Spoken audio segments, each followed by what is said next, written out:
മധുരമീ ജീവിതം ചെറുതാണെന്നായി, മധുരമീ ജീവിതം ചെറുതാണെന്നായി. തിങ്കളും താരങ്ങളും തൂവെള്ളി കതിർ ചിഹ്നം തുങ്കമാവാനിൻ ചോട്ടിലാണെന്റെ വിദ്യാലയം.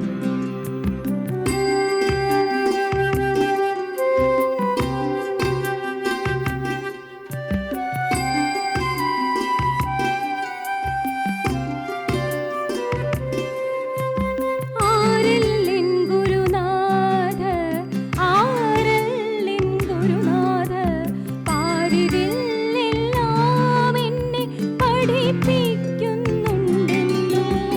ആരല്ലിൻ ഗുരുനാഥ, ആരല്ലിൻ ഗുരുനാഥ, പാരിതില്ലെല്ലാം എന്നെ പഠിപ്പിക്കുന്നുണ്ടെന്നോ. പാരിതില്ലെല്ലാം എന്നെ പഠിപ്പിക്കുന്നുണ്ടെന്തോ. തിങ്കളും താരങ്ങളും തൂവെള്ളി കതിർ ചിഹ്നം തുങ്കമാവാനിൻ ചോട്ടിലാണെന്റെ വിദ്യാലയം. തുങ്കമാവാനിൻ ചോട്ടിലാണെന്റെ വിദ്യാലയം. തുങ്കമാവാനിൻ ചോട്ടിലാണെന്റെ വിദ്യാലയം.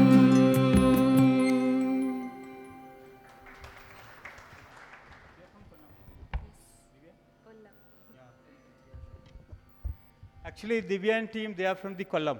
All the way from the Kollam, they composed the song, they depicted.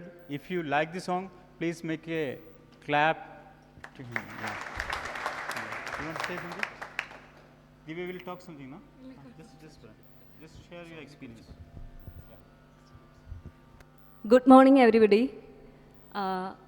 Myself Divya. I am from Kollam. ഈ സോങ് ഞങ്ങൾ 2 മാസം മുമ്പ് കാസർഗോഡ് സെൻട്രൽ യൂണിവേഴ്സിറ്റിയിൽ വെച്ചാണ് നൗഷാദ് സാറിനെ പരിചയപ്പെട്ടത്. അപ്പോഴാണ് പിന്നെ 2 ദിവസം കഴിഞ്ഞിട്ട് സാർ ഇങ്ങനെ വിളിച്ചു, ഇതുപോലെ ഒരു ഇൻ്റർനാഷണൽ എഡ്യൂക്കേഷൻ സബ്മിറ്റ് എന്ന് പറഞ്ഞിവിടെ കൾട്ട് യൂണിവേഴ്സിറ്റി അങ്ങനെ ഒരു പ്രോഗ്രാം സ്റ്റാർട്ടപ്പ് ചെയ്യുന്നുണ്ട്. അപ്പോൾ നമുക്കൊരു തീം സോങ് വേണം. എനിക്ക് ലിറിക്സ് അയച്ചു തന്നു. അപ്പം ഞാൻ സ്കൂളിൽ പഠിച്ചതാണ് തിങ്കളും താരങ്ങളും തൂവെള്ളി കതിർച്ചിഹ്നം. നമ്മളൊക്കെ പാടി പഠിച്ചത് ഒരു കവിതാ സ്റ്റൈലിലാണ്. അപ്പോഴേ വിദ്യാലയം, പ്രകൃതിയോട് ഇണങ്ങി കുട്ടികൾ ജീവിക്കുക. അപ്പോൾ ആ ഒരു രീതിയിലാണ് ഞാനത് കമ്പോസ് ചെയ്തത്. ഞാൻ PhD ചെയ്തത് മ്യൂസിക്കിലാണ് ഞാൻ PhD ചെയ്തത് Kerala university.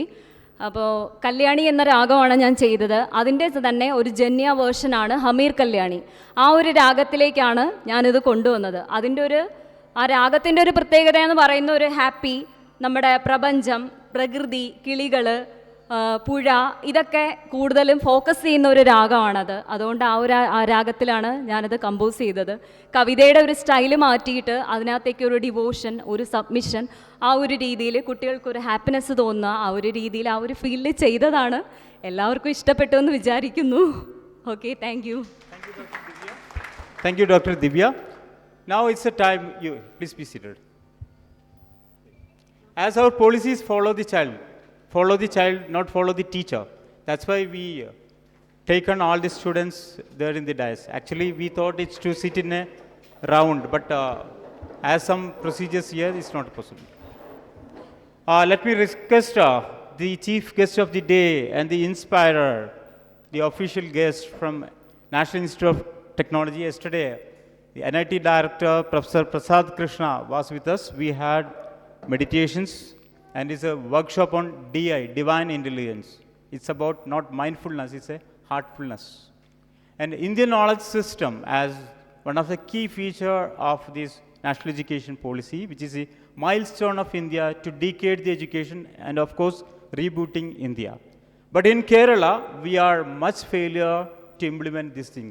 We don't wait for the academicians, we approach at universities and all, but they given a notice that if it is in the name of NEP, it's not permitted. Even a affiliated universities and all says like, it's very pathetic. That's why Chamber of Education, without any single rupee as a sponsorship, without any fee and all, we organized this very humble event. We believe small is beautiful and beautiful is big. And if any inconvenience happened here, please regret the organizing team and all. Let me request with very proud Dr. R. Sridharan sir, please do the official inauguration of the plenary session of the summit. He will talk about, he is the chairperson of Indian Knowledge System. Please.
So, respected dignitaries on the dais and off the dais, and dear delegates of this international summit. So, good morning to all of you. So, I am very happy to be here in this international summit. And about 3 weeks back, Dr. Naushad had met me and told me that this Cultiversity is organizing an international education summit, and this summit is focused on our Indian traditional knowledge also.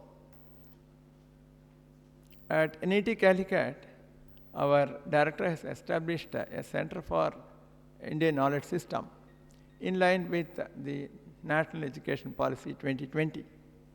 So, I will just make a brief presentation on this Indian knowledge system, and I am sure this will benefit all of you to have a first-hand view of this Indian knowledge system.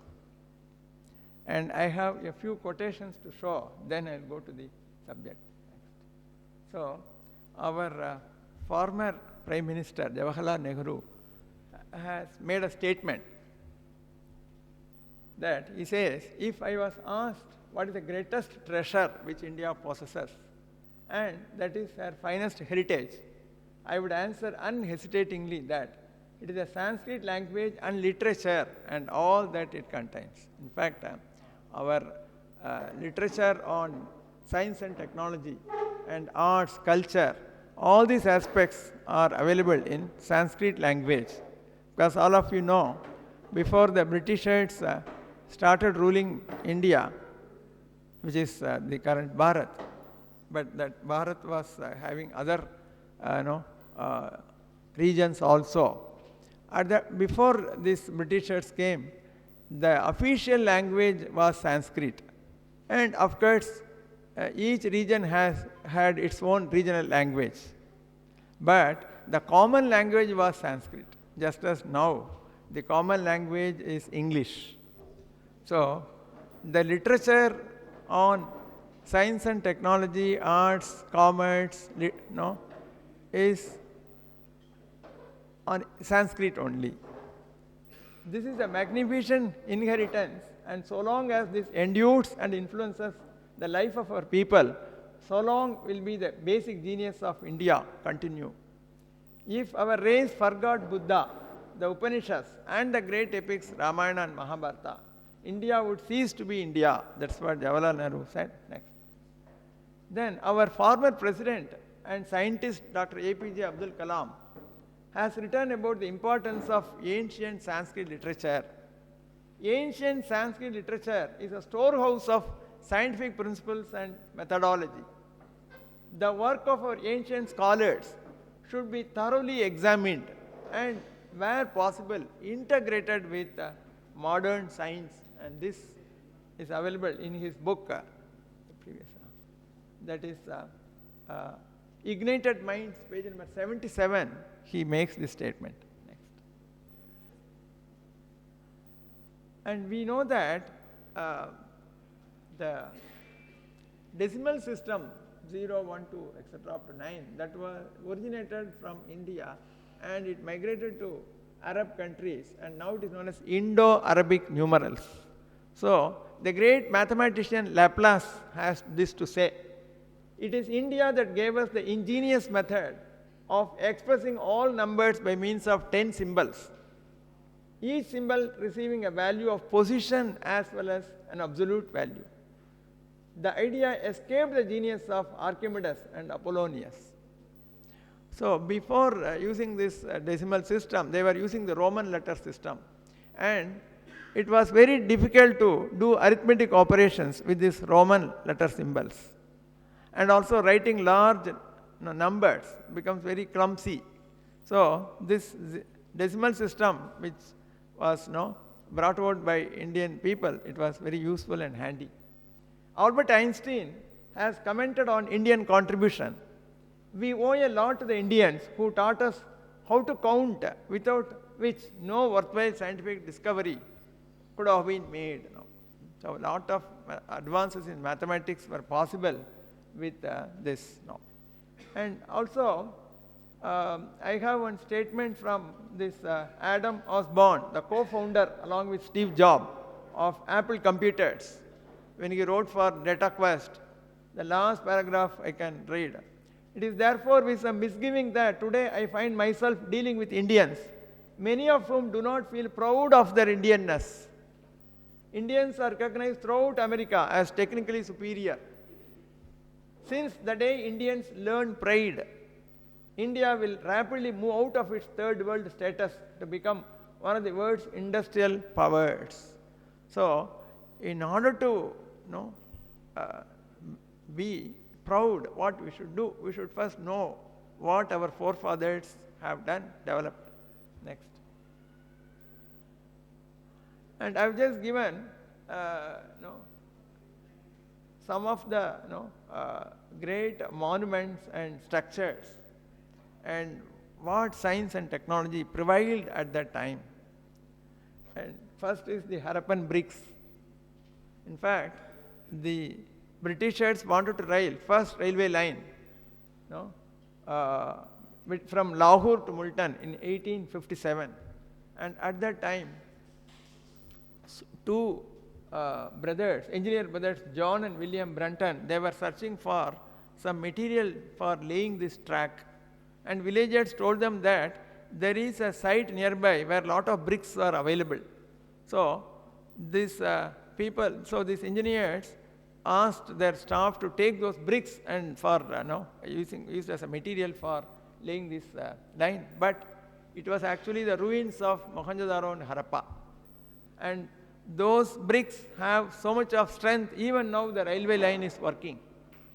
So, until now, we are not able to manufacture the brick of that much quality. What is it? Still it is not manufactured. We don't know the technology they had used to manufacture the bricks. Then there are other examples like floating pillar in Lepakshi temple in Andhra Pradesh. That is, one of these pillars hangs in air. You can put a thin piece of paper and see the gap. So what technology they had used to build that type of pillar structure. So they were using an advanced technology at that time. Next. Then all of us are now very familiar with this corrosion-free iron pillar adjacent to Qutub Minar. And this pillar, crafted in 400 AD, made up of 98% iron, a compound of iron and phosphorus. And Dr. Balasubramanian, professor of IIT Kanpur, he has done research on this corrosion-resistant property and came out with a lot of findings. He says that the phosphorus content has given this property of rustlessness. Then there is also another corrosion-resistant 950-year-old Dar iron pillar installed by King Boja. And there again, the corrosion resistance property is there, the steel. Yes, please. Next. Then there is a forge welded iron cannon at Tanjavur. Again, there is a research paper by Professor Balasubramanian and his team. Then another important contribution of Indians was this steel manufacture. And the steel manufactured in India was having very good property, and it was known as wood's steel. Actually, in Telugu, the word for steel is ukku. Ukku means steel. And these Britishers could not pronounce this word ukku. They gave the name woods. So it is woods steel. And this wood steel was highly prized across several regions of the world over nearly 2 millennia, and the products made of this Indian steel came to be known as Damascus swords. Very sharp-edged swords were manufactured using this steel. And again, there is a research paper by two researchers. Yes, next. And this is one important piece of information I got. That is, all of us know about Alexander the Great. So Alexander the Great, when he came to this region, which is Bharat, in 1336 BCE, before Christian era, before Common Era, Alexander set out to conquer Persia when he was barely 25 years old. Alexander's victory over Persia and the kingdoms en route earned this Macedonian king the name Alexander the Great. When Alexander the Great turned back to Greece from the banks of the Indus River, he wanted some treasures of Indian wisdom and craft. One of them was a metallurgical craft that Indians have perfected over millennia, a metal which was not crafted to perfection by the rest of the world, that is steel.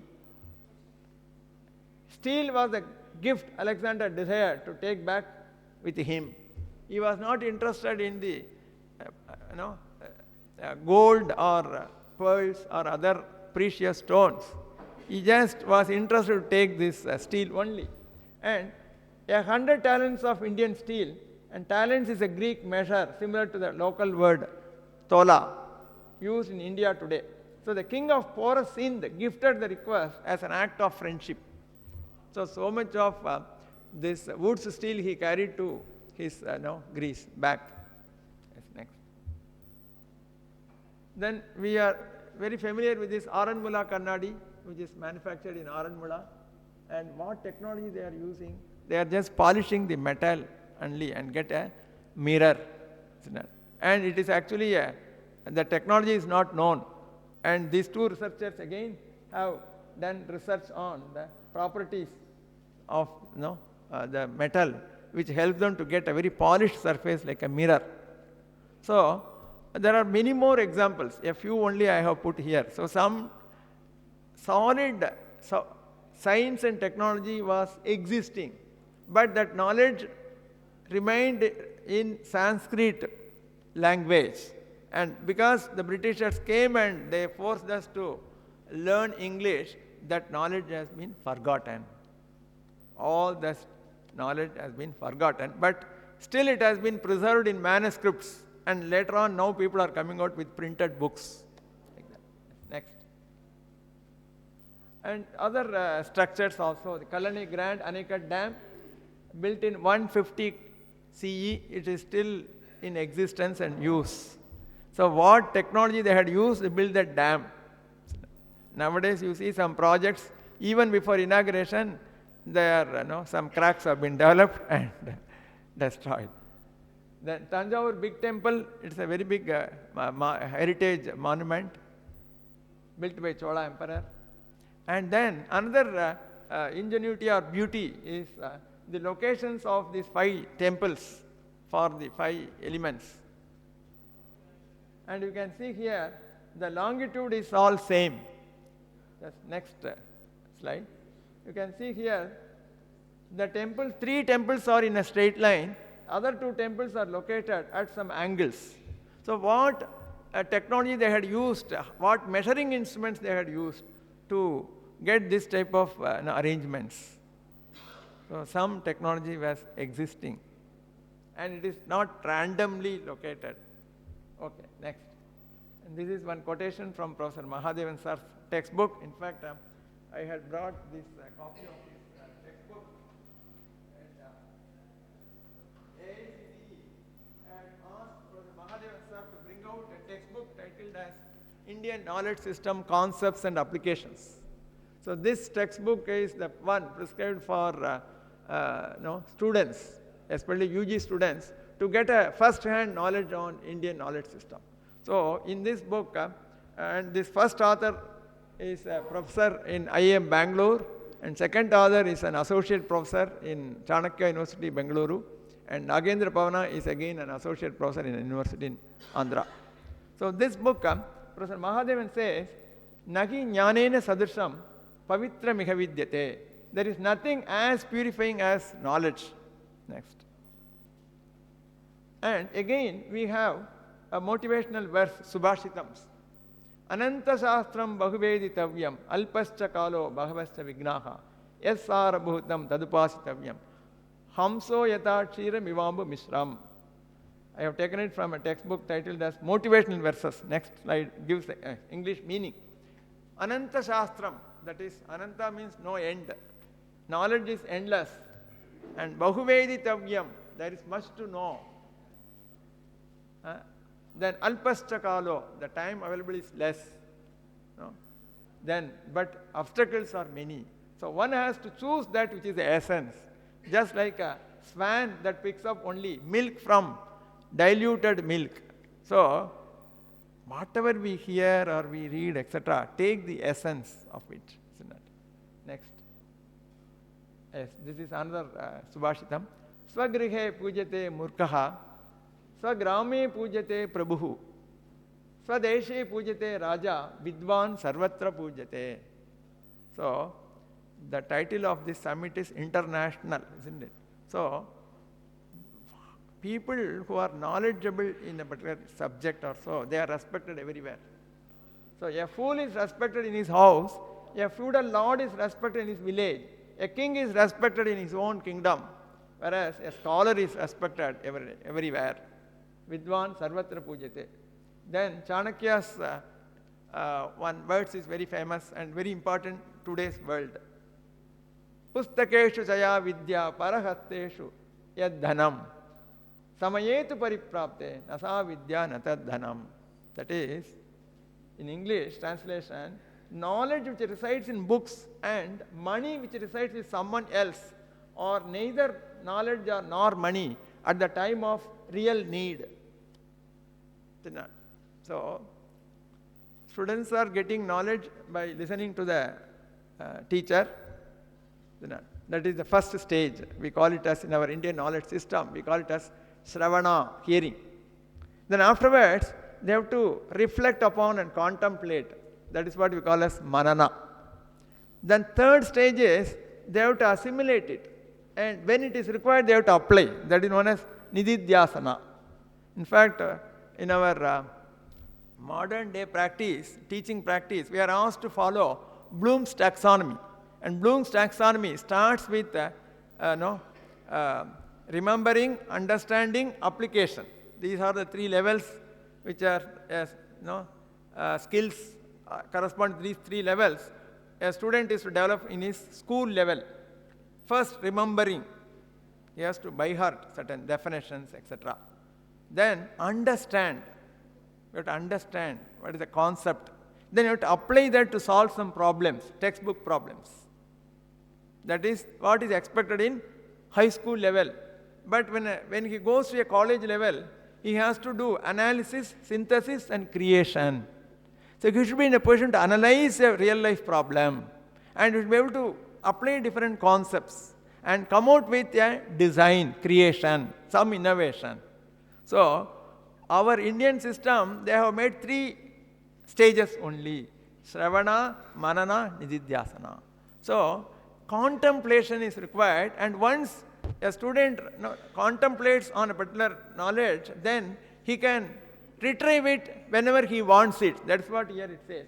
It is great that we have libraries and online search engines which present all the information on the click of the mouse. But yet, we have to have enough in our own storehouse, the mind, in order to know where you have to look. Suppose he is working in industry. In industry, he has to take a decision. So he can't at that time refer to some book or search in the Google or something. So whatever knowledge he has stored in his mind, that he has to use it. Similarly, a candidate appears for an interview for a job or interview for a higher education. The panel asks a question, set of questions. He has to respond, answer to those questions. How will he answer the questions? He has to retrieve it from his mind. He can't at that time say, sir, just give me 1 minute, I will just Google it and then tell you. No. So, that's what our Indian system says. First stage is hearing, next stage is manana, contemplation, then internalization, nididhyasana. So, we have to make our students to think and reflect and then internalize the knowledge. Next. Yes, now I will come to this knowledge generation, and if you have any questions, you can ask me in between also. You don't have to wait till the end. In case organizers permit, we can interrupt also, no problem. Now I will come to this knowledge generation. So what is this Indian knowledge system? So knowledge generation. Human beings are inherently knowledge generating in nature, endowed with unique capabilities. We have this power of discrimination, sixth sense, we are telling. So using this power of discrimination, reasoning and rational thinking. So we are always able to know why it is happening, reasoning, thinking. Human beings constantly process the newly acquired knowledge. Hence, there is a rich repository of knowledge accumulated in the Indian subcontinent and manifested in terms of traditions and practices. Yes, next. That's what, this is about the ancient knowledge. A few examples I had shown. Indians were good in steel making until the 17th century. 18th century only Britishers came, and the that technology also ended abruptly. India's contribution in the fields of number systems, mathematics and astronomy in the first millennia of Common Era contributed to several other developments. These ideas were percolating into the West via the Arab countries, and they ought to have influenced the scientific development in the West beginning the 15th century.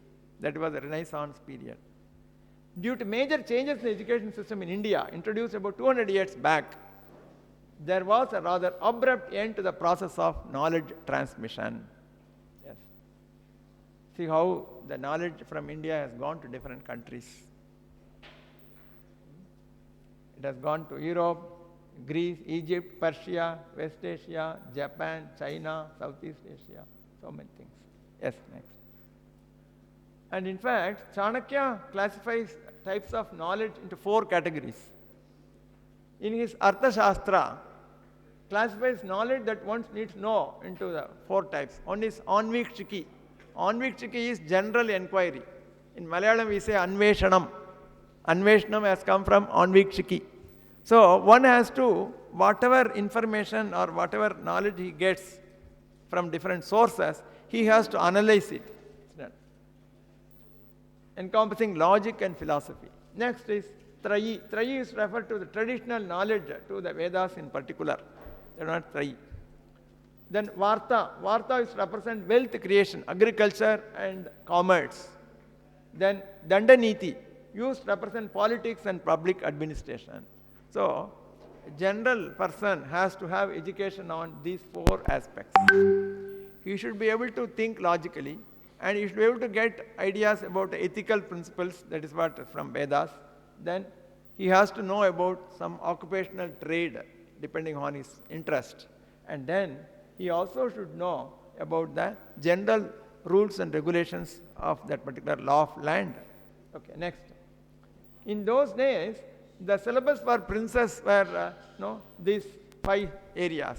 One is Vedas to inculcate ethical behavior, logic to enable a person to evaluate and know the validity of arguments, commerce for well-being, jurisprudence in order to rule the government, kingdom, then military skill to defend the ruling kingdom. So, those days, people who were kings or administrators. Huh? Uh-huh. No, no. That's not in my mobile.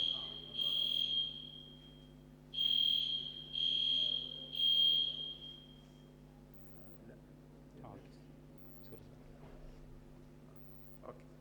Okay. All of you have be alert, no? Nothing. That's what I There said. is an experienced person You here. can interrupt when you have any questions. You can ask. He's escaped from the crash. Yeah? Vijay Kumar sir. We have to afraid anything in the airport. പേടിയുണ്ടായിരിക്കുന്നു ഇവിടെ വിമാന ദുരന്തത്തിൽ നിന്നും അത്ഭുതകരമായി രക്ഷപ്പെട്ട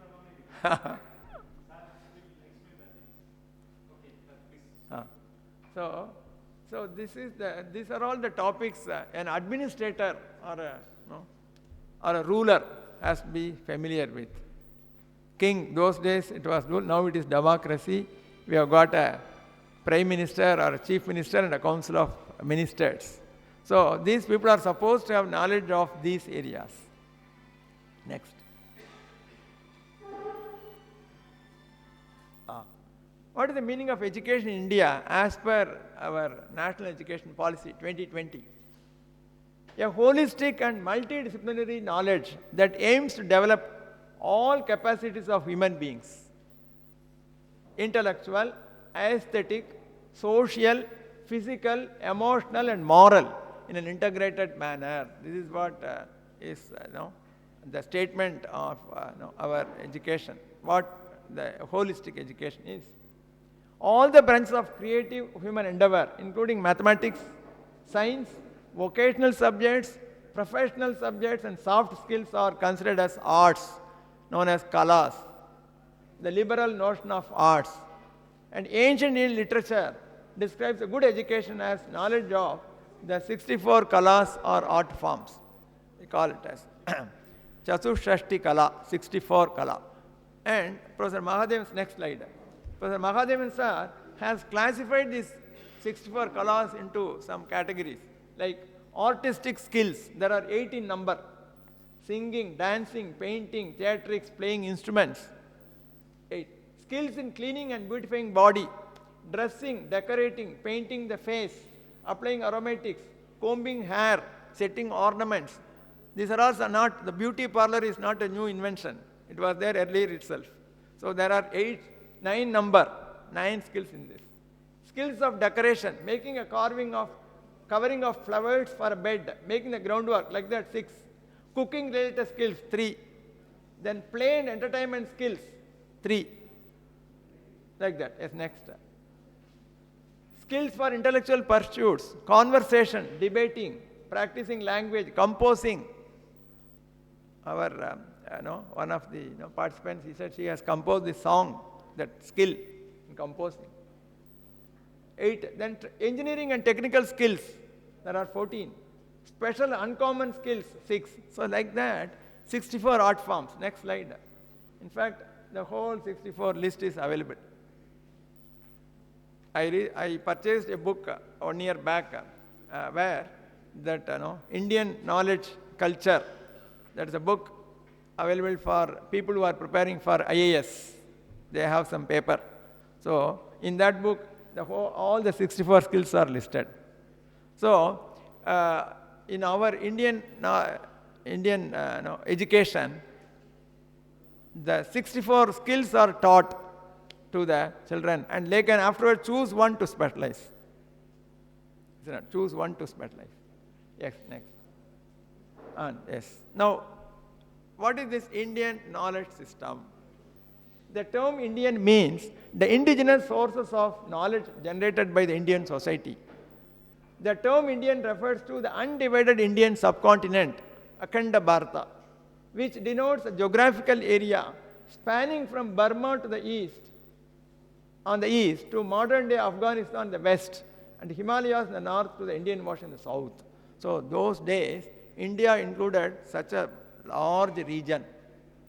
And this region has a common cultural, literary and social practices. It has witnessed a continuous exchange of people and ideas, among them throughout the history of undivided India. People were going by ships to other places to sell the products. In fact, Vasco da Gama had come to Calicut, but before Vasco da Gama wanted to come to India, but he was not knowing the route. It was only one person by name Chandan who had been there on a business commercial trip. He only said, he asked Chandan, was there, I want to go to India. Then Chandan said, I am going tomorrow to India, you just follow me.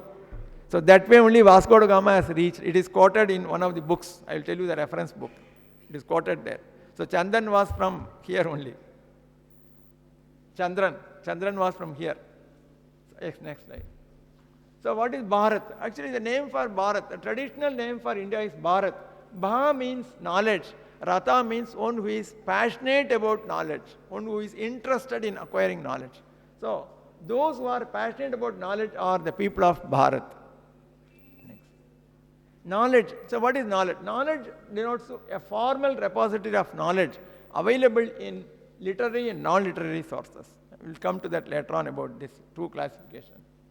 And this knowledge has emanated from the wisdom and insights arising out of deep experiences, observation, experimentation, and analysis, which is validated, improved, and augmented further. That is not knowledge. System. System means a structured methodology and a classification scheme. Yes, next. So there is a famous saying that Kanadam Paniniyam cha sarva shastropakarakam. Logic and grammar are indispensable aids for every branch of knowledge. Logic and grammar. Even if a scientist does some experimentation in the laboratory, he has to prove his discovery on logical basis. Afterwards, he has to communicate his finding in the form of a research paper. And when he writes a paper in English, he should know the usage of English. Grammar is required, isn't it? Or he wants to write in a regional language, Malayalam, then he should know the Malayalam grammar, how to communicate his findings in a language. So, logic is required, grammar required. This is what our Indian system. Nyaya, one of the 9 schools of Indian philosophy, focuses on how one can systematically inquire into a problem and establish new knowledge in a structured manner. Next. And the ancient knowledge serves several purposes. Why should we worry about this Indian knowledge? It has multiple roles. One is identity, next culture, then received wisdom and economic value. So, yes, next. What is this identity? Ancient knowledge provides identity to the society. Self-esteem is one of the important factors in development of an individual, community, or a nation. Self-esteem is very much required. So, yesterday we had some program there. The speaker was telling that a child has to know, proud about his father and his grandfather's achievements. So, a child should proudly know what his father or her father or her grandfathers have learned and they have established, maybe in particular branch of knowledge or a particular occupation, etc. So they should be very proud of it. Children should be taught about their family background, etc. Like that, a nation has to know about their forefathers, etc. So enhancement of self-esteem of a nation happens by understanding its past as well as the present achievements and strengths, and by the transmission of the experience down the generation.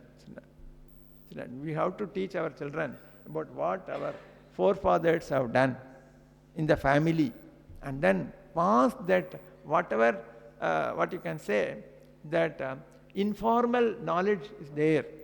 You can see even now also at home, some knowledge is existing, what our father did or the forefathers did. That knowledge has to go to the children also. That's what is required, very much important. Nowadays children are not knowing what their grandfathers were doing. We should inform them how they were living the life and what type of knowledge they were practicing, etc. Next. No, previous one. Next, culture. So this Indian knowledge, that is receiving the knowledge, it also has a role to play, important role to play in culture. In fact, the root for the word culture is kala. Kala means culture. That is why art forms, we are telling 64 art forms. And collège in French. And the words college and culture have kala as the root. So in English, in Sanskrit, every word has got some meaning. Whereas in English, you don't get direct meaning. For example, university is known in Malayalam as Sarva Kala Shala. Sarva Kala Shala. Shala means a place. Kala Shala means a place of learning. Sarva Kala Shala means what? Where all branches of knowledge are being taught. Whereas if you say university, what is university? Maybe universe you can say. But what is that university? Whereas if you say in Malayalam, Sarva Kala Shala, then it is easily understood. Isn't it? Easily understood. Similarly, library is there. What if suppose a person has not studied English? If you ask him what is library, then he will be just blinking. Whereas you say, Vayana Shala, means understood. Understood easily. Or you say Pustakalayam, you understood. So, our regional languages, our Sanskrit, the words are having meanings. Whereas English, words do not have direct meaning. So here, college has originated from this kala. College, kala. Culture is, what is culture then? Culture is a manifestation of human intellectual achievement regarded collectively by society over time. Over a period of time, more and more knowledge is there. Culture has come. Culture means, that is what is manifestation of human intellectual achievement. From a social perspective, culture is a set of ideas, customs, and behavior of society. Set of ideas, customs, and behavior of society. Next. Then received wisdom. So, we have received the knowledge, or we have a good repository of knowledge as traditional practices, etc.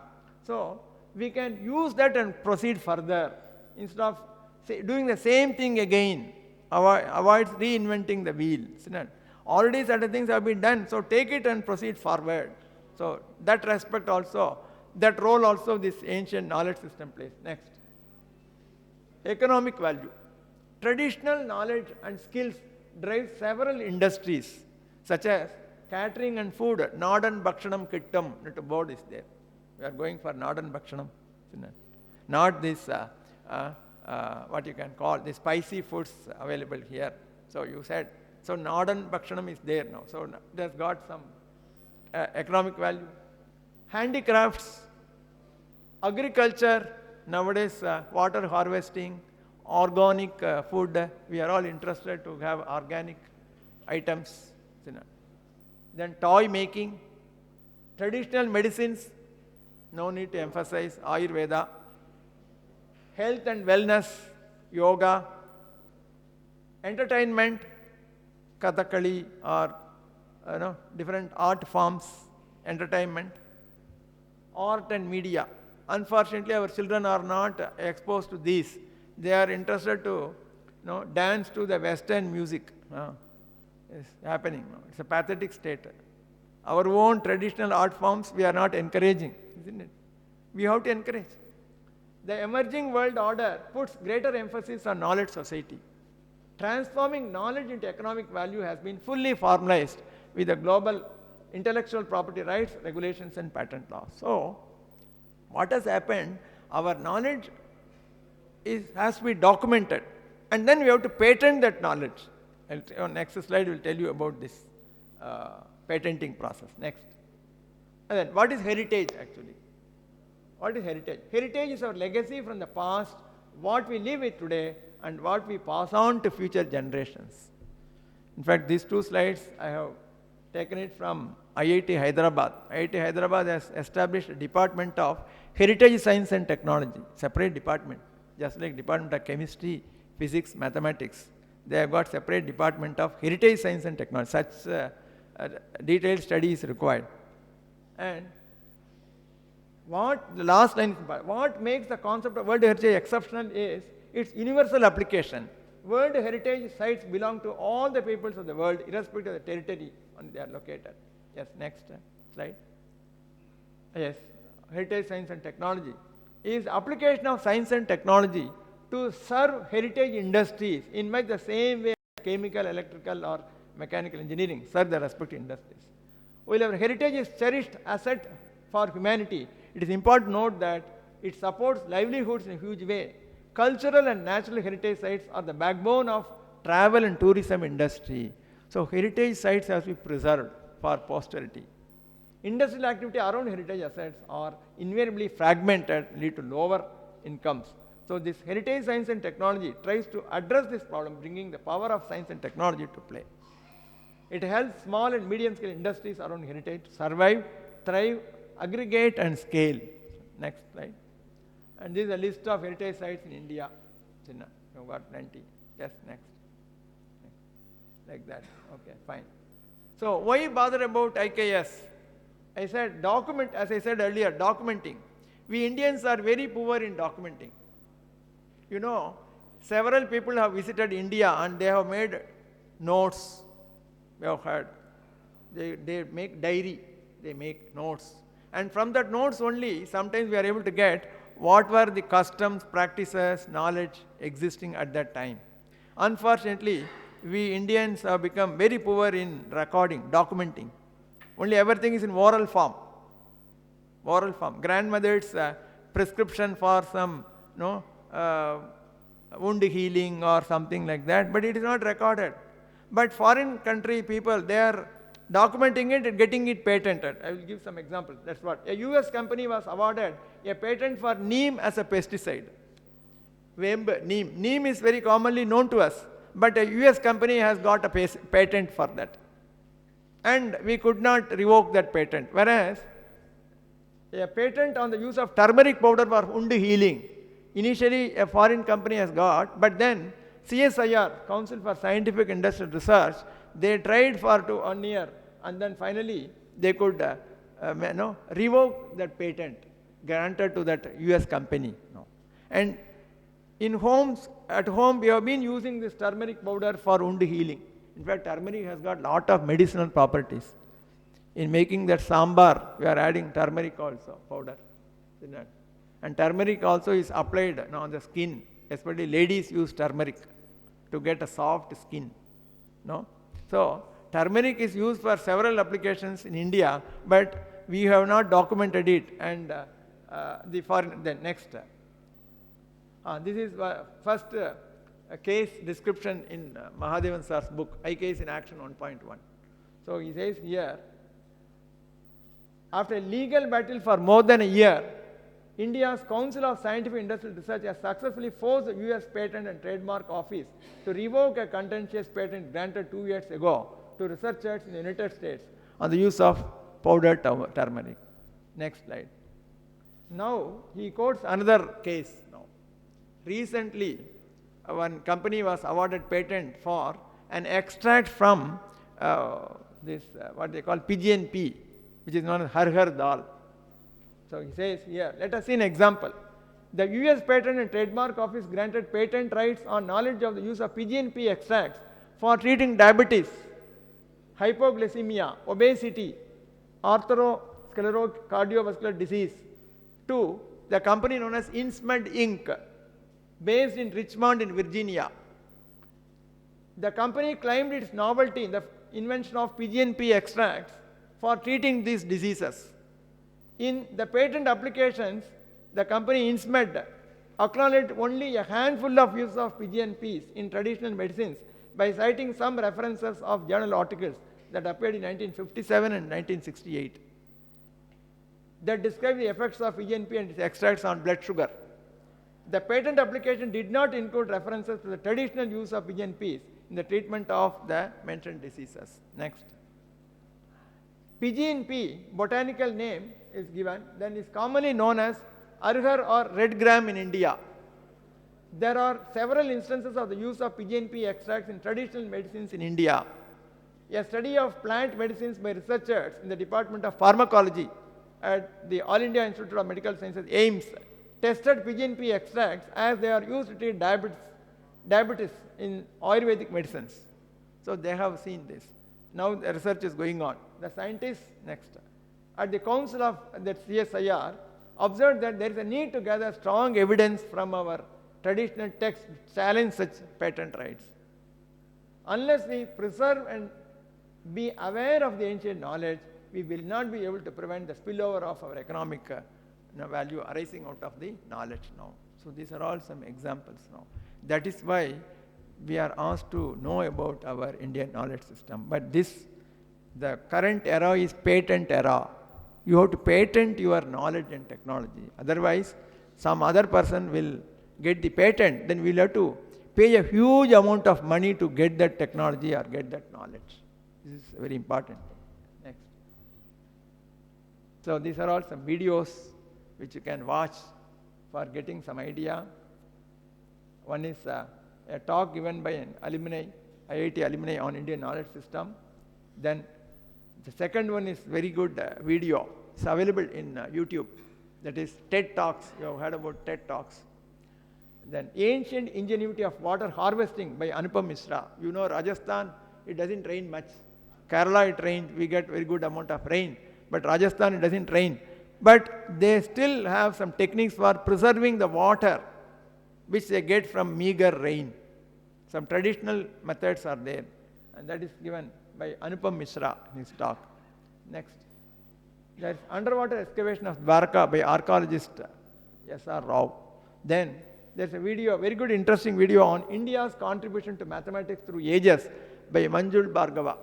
So Manjul Bhargava was awarded with a medal similar to Olympic medal in mathematics. They announced just as, similar to Nobel Prize.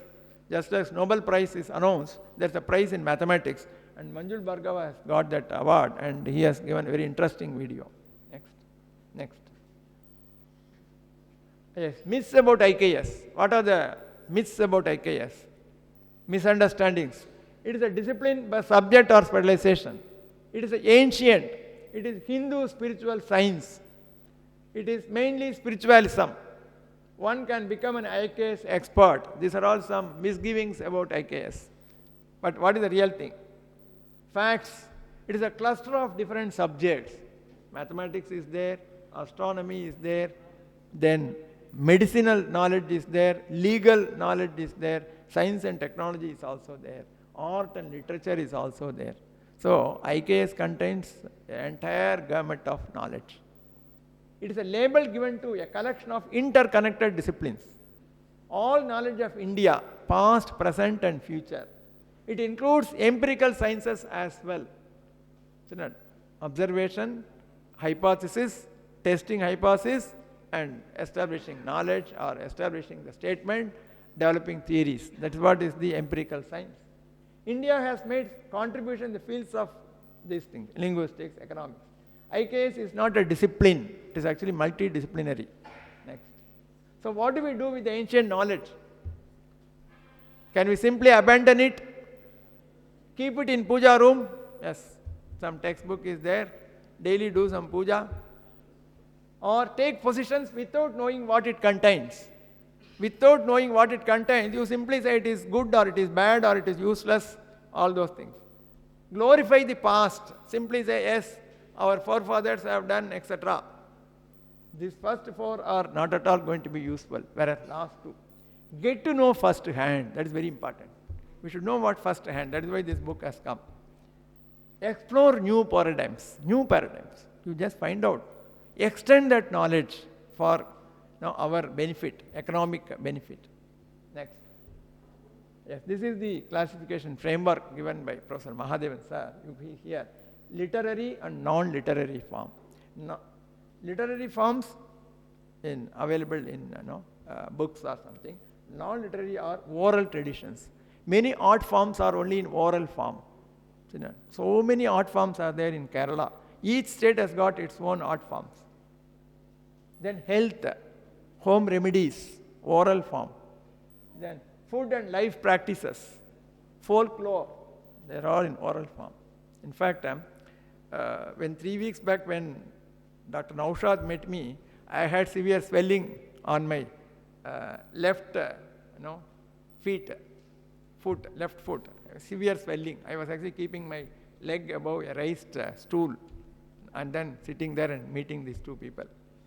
And I approached this Pattambi Vaidyamadam, and he suggested a simple remedy, that is ell, that til tel ell, and then one more item, and then ell, boil it and then make it, grind it and make it as a paste and apply it 2 times a day for 3 days. It will, that swelling will go.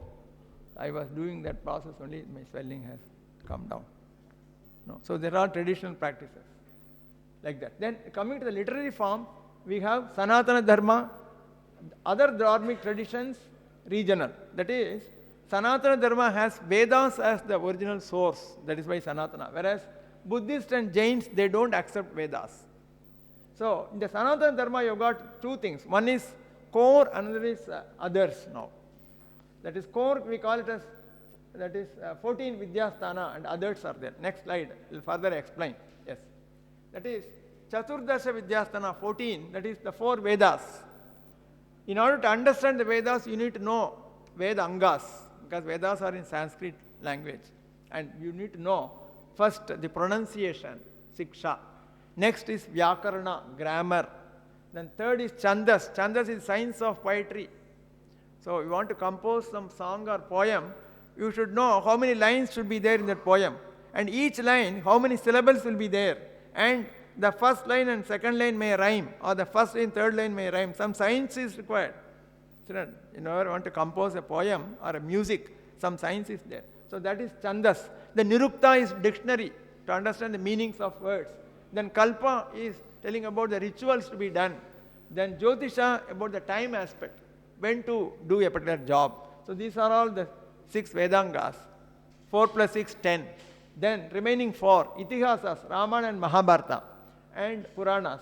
Because Vedas tell some statements, Satyam Vada, Dharmam Chara is there. But that is only statement. But you want to know what will happen if a person is not following this.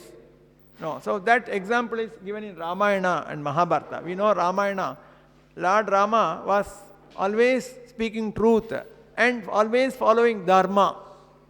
Isn't it? So that Dharmam Chara and Satyam Vada case studies are Ramayana and Mahabharata, because people cannot understand easily those statements. But if you can tell them in a story form, they will be able to understand. The story form is Itihasa, Puranas, etc. Then Mimamsa tells about the large rituals and philosophy. Then Nyaya, logic. The Dharma Shastra, law and ethics. So these are all coming under 4 plus 6 plus 4, 14. Then remaining 4 are there. That is Upavedas, Ayurveda, healthcare. Then Dhanurveda, archery, military science. Then Gandharva Veda, the science of dance, music, etc. Then Sthapatya Veda, the science of engineering and architecture. So now it is 18 in nature. So our Indian knowledge system consists of these 18 branches of knowledge. Everything is there for this life as well as the next life. Material and spiritual are also there in our Indian knowledge system. Next slide. What is Sanatana? Sanatana Dharma. Because earlier slide, Sanatana was there. What is Sanatana? Means eternal. And Dharma means that which prevents us from going down, ruining ourselves in any manner. That is what is known as Dharma. Isn't it? And makes for our welfare, progress and upliftment all around. It is an all-comprehending, as it knows no limitations of any kind whatsoever. It includes all the departments of knowledge for the attainment of all-round health, strength, peace, happiness and joy of body, mind and spirit. That is what is Sanatana. Sanatana means eternal and everlasting. That's what Sanatana. Next. Goals of humanity as given by Swami Bharati Krishna Tirtha. 5 goals are there. One is immortality. We all want to live longer. Isn't it? So that is immortality. Then we are curious to know knowledge. Then desire to enjoy pleasure. Isn't it? We want to escape from the least sorrow or suffering of any kind. Then desire to control others. We also want to control others. The last one, desire for freedom. Independence, that is what we call liberation from all bondages. That is what is known as moksha. So these are all our goals of humanity. And this income tax, yes, next slide. In fact, yes, next slide. Next one, adutha slide. See, that income tax, that's just comparison. We have the Income Tax Act and there's the Chaturdasha Vidyasthana. The Income Tax Act 1961, that is the Income Tax Act book.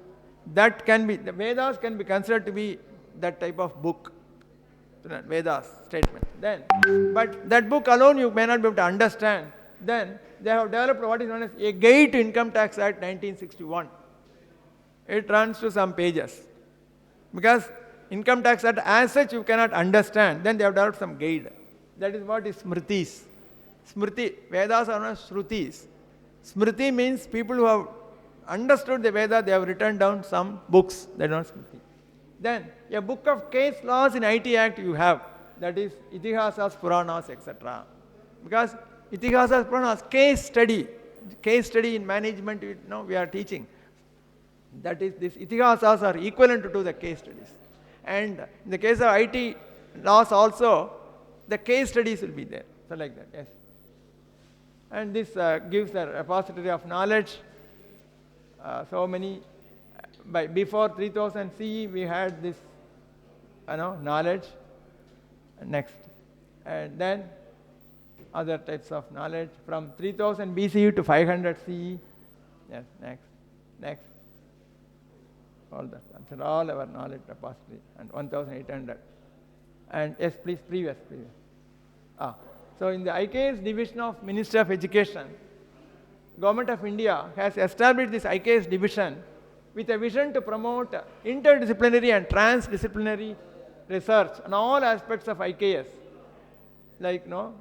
and disseminate knowledge for further innovations and societal applications. Next.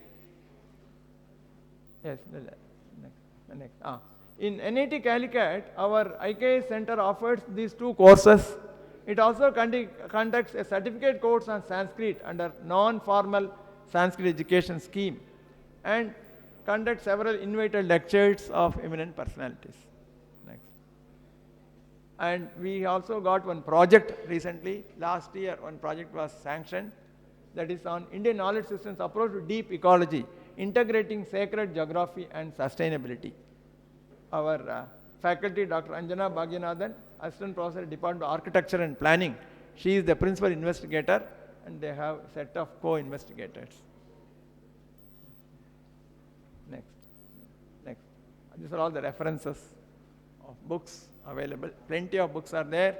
NIT Calicut, we have got a good collection of books on IKS. One more. Next. That's all. So thank you very much. So, if you have any questions, anything, I have taken more time, I think. I don't know. I have not kept, my time. Yes, sir. India to become the greatest center of knowledge. Yes. That is, the limitations of the okay. Yes. Oh. we are supposed to be Yes, sir. 1 minute. Please, excuse me. We have a interactive session. Open forum will be last. Okay. Yeah, after that. We'll give you a time. Because other guests, we'll give a separate time for that. Only I can just take 1 minute. I think there are so many other questions also there. Let me have a request for that. Because we are out of the frame now. Okay. Thank you, sir. Thank you for your questions. I will clarify, sir. It's not difficult at all. Okay. Please be seated. I request every officials please be there. Hari sir, please. Sajda ma'am. Actually, we are in a apology that the tea is delayed. Some security issue here that's happened here. Tea and lunch also will be served from here itself.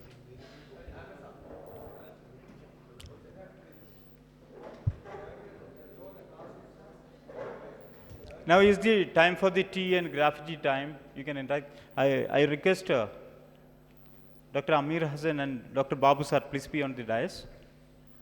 Let me introduce Babu sir. Dr. Babu sir, the principal of a well-efficient teacher education center in Calicut, the Government College of Teacher Education and Research Center under the University of Calicut.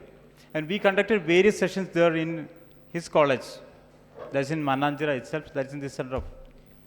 Among all the B.Ed center, Teacher Education Center, and Government College of Teacher Education and Research Center of Calicut achieved the best one in Kerala. And they got the NAC accreditation also. We got a lot of opportunities to conduct pre-event summit there in collaboration with the Asim Premji University, Bangalore. We conducted 2-3 workshops there. And our pre-summit of the early education, we had a session there in his college. It's a tea time. If you have any inconvenience, please speak. If any speech is going more, you can stand up and say, this is boring. Yeah, it's boring. Whatever you can say, I am entertaining a doubt clearance, question answer session will be in the last because of that. Here, as a token of love and appreciation, let me request the Montessori head Renu ma'am to handing over one of our research projects. We done a project, a visual textbook in the Montessori based on the Montessori philosophy. It's called Pachilekudu, which got the state award in Kerala SIET also. Actually, it's done by Sergeant Sidhu. There are a team of us. You know, all the Mickey Mouse and all that kind of series is banned in America because of its fighting, attacking, it is affecting for this. And so this film, animated film, it's about endosulfan issue there in Kerala. It's about a story of an ant and a worm. And even a 1-year child, they can also see this one. And green colors are used, not the horrible colors. In Montessori, giving preference for the pink, white, and green, like that. It's green colors used. The title is that My Home is Green. It's a great effort we made it. Already we done a release in University of Calicut by Mrs. Meenakshi Shriram Krishna itself to the Vice Chancellor last 2 years back. We launched it, and we are proudly introduce that one as to give a token of love. Let me request Suma ma'am to handing over this one, please.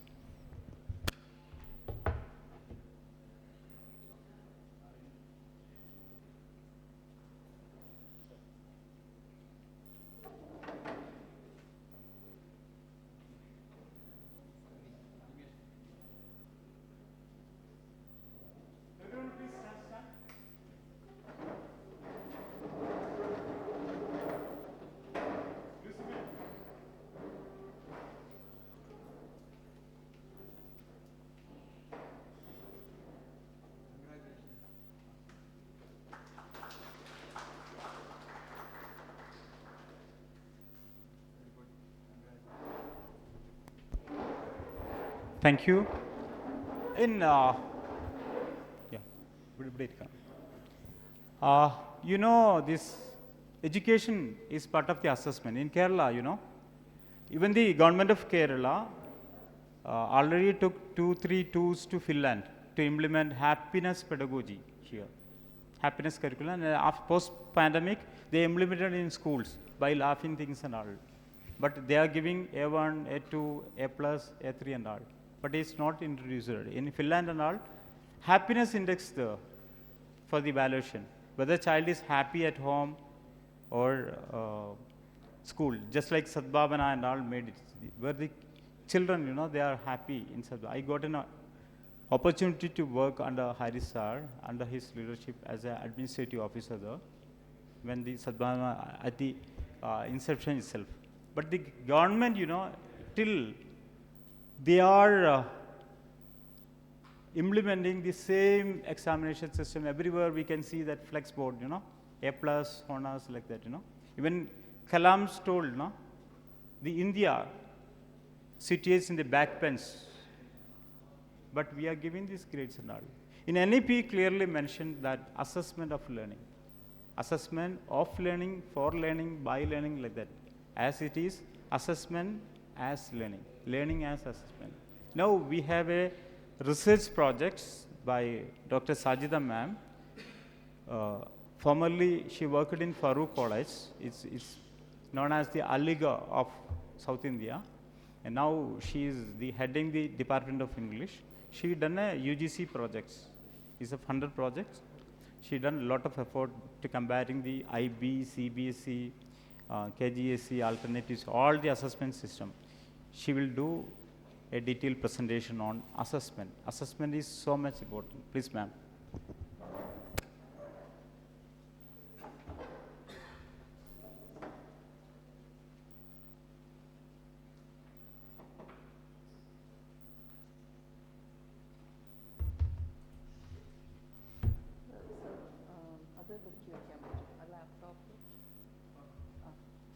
Or somebody should be here.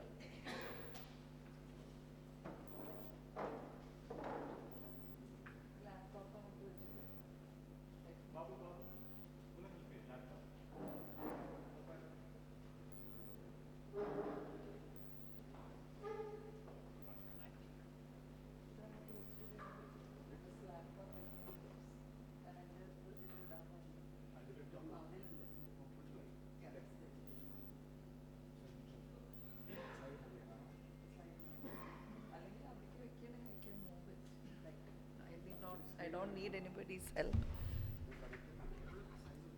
Okay, then it would be better. Yeah. Respected dignitaries on and off the dais, I am Dr. Sajida, as introduced by Naushad sir. I worked more than 16 years in Farooq College and then moved to the University of Calicut. And in 2007, I was really shocked about the education system.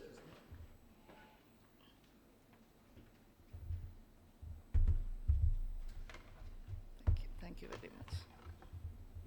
My slide is.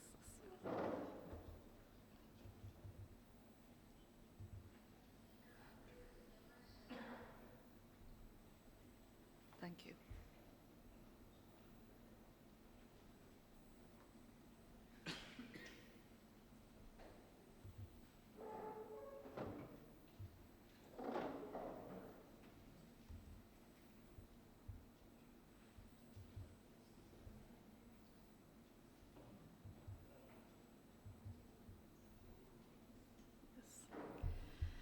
In 2007, I was asked by a multinational company to conduct a telephone interview, and the candidates who would be attending this interview would be engineers. So first of all, the company told they had received more than 500 applications, and they have shortlisted nearly 100. And I was asked not to speak in Malayalam because they have to communicate with the company in English. And all of them, they were really excellent in communicating in Malayalam, I would say, because whenever I started asking them questions, they will switch over to English. Whenever I start talking to them in English, they will switch over to Malayalam. And finally, I had to pretend I don't know anything in Malayalam. Then the answer came. So there is a kind of necessity. And the college where I worked, we receive the cream, like actually the students who have A+. And the first shock our students will get when the internal assessment is being conducted, because almost all the students might have got A+ in their +2 examination. But when we conduct the internal exam, they will be very much unhappy because the result would be C grade or D grade or something. So I thought I should do something to understand the assessment system. I submitted a proposal to the UGC, and I got 1 lakh as the money from the UGC to conduct the study. The study was conducted among a few schools in Calicut, Dubai, and Mysore. Then I was assessing how the assessment is being done in English language, like I will come to the details very shortly. There are some problems related to the assessment. So, as a teacher, I thought I should do something to change the system. And I'm happy Naushad sir and his group is bringing a change. And that's one reason I am here, because it's a very busy schedule for me. I have to meet my parents today. But I thought I have to be here. At least some of you can give your ears. That would be the success of my presentation. So I'm just thinking about the necessity of alternative assessments. All the English teachers, when they do the presentation, they write LSRW as the objective of teaching. And my presentation is structured in such a way as problems related to assessment. And for that, I have just giving you the data of the study which I conducted at schools and colleges. And why don't we move on to the alternative methods? Is it necessary for our students to write 3-hour exams and finally realize that they haven't learned anything? So most of our students say that we don't remember anything after the exam. We prepare only for the exam. And the parents want all the students, all their children to get A grades. Teachers are always under a compulsion, because teachers have to face the parents. Why did my children lose their grades? That would be the question. So I'm also discussing the challenges of introducing innovative methods and other possibilities. So these are the 4 skills which all the teachers write in their lesson plan. That is to develop listening, speaking, reading and writing. But unfortunately, our education system is focusing only on writing mode. I don't say all the systems. CBSE, ICSE, SSLC. I happen to work in an IGCSE school in Dubai, and there, as an English teacher, we don't have a prescribed text. Anything under the sun can be asked in English examination. So what really matters is the skill is important. They have actually 3 exams. I am sure that Harris sir would be able to support more. Listening exam is there, then speaking exam is there, then reading and writing. So all the 4 skills are being done. All of us have studied, we have completed our 10th standard, our children are studying, and what are we assessing? That's a big question. And how do we assess these skills? That's what I'm asking. Driving, cooking, swimming. Is it like giving them the theory class and assessing them? If you want to take a driving test, if I just tell you the 10 rules of driving and ask you to take the car to the road, is it possible? No. What about swimming? Just asking you, giving you the instructions, stretch your legs, move your hands like this, and I'm giving all, and you mug up everything, the 10 rules. But I'm not giving you a chance to touch water. I am not giving you a chance to jump into water. Will there be any change? So this is unfortunately happening in our education system, where I thought of doing this kind of a research. My PhD is not on this topic. This is a minor research which I conducted later. So we have the problems related to English language learning, and Professor Sridharan rightly pointed out the knowledge should be transferred, and I'm happy that he presented everything in a very like a capsule form, very convincing manner, and I also appreciate the English language that he has used in communication. Error-free, very much clear language it was. ഞാൻ മലയാളത്തിലേക്ക് പോകണമെങ്കിൽ മലയാളത്തിലേക്ക് പോവാം. എനിക്ക് 2 ഭാഷയിലും സംസാരിക്കാൻ ഒരു കുഴപ്പമില്ല. I can do it. എവിടെയെങ്കിലും ആർക്കെങ്കിലും എന്തെങ്കിലും കാര്യങ്ങൾ അറിയാത്തതുണ്ടെങ്കിൽ you can just tell me. നമ്മളുടെ ഇംഗ്ലീഷ് പഠനത്തിൽ നമ്മൾ ഫേസ് ചെയ്യുന്ന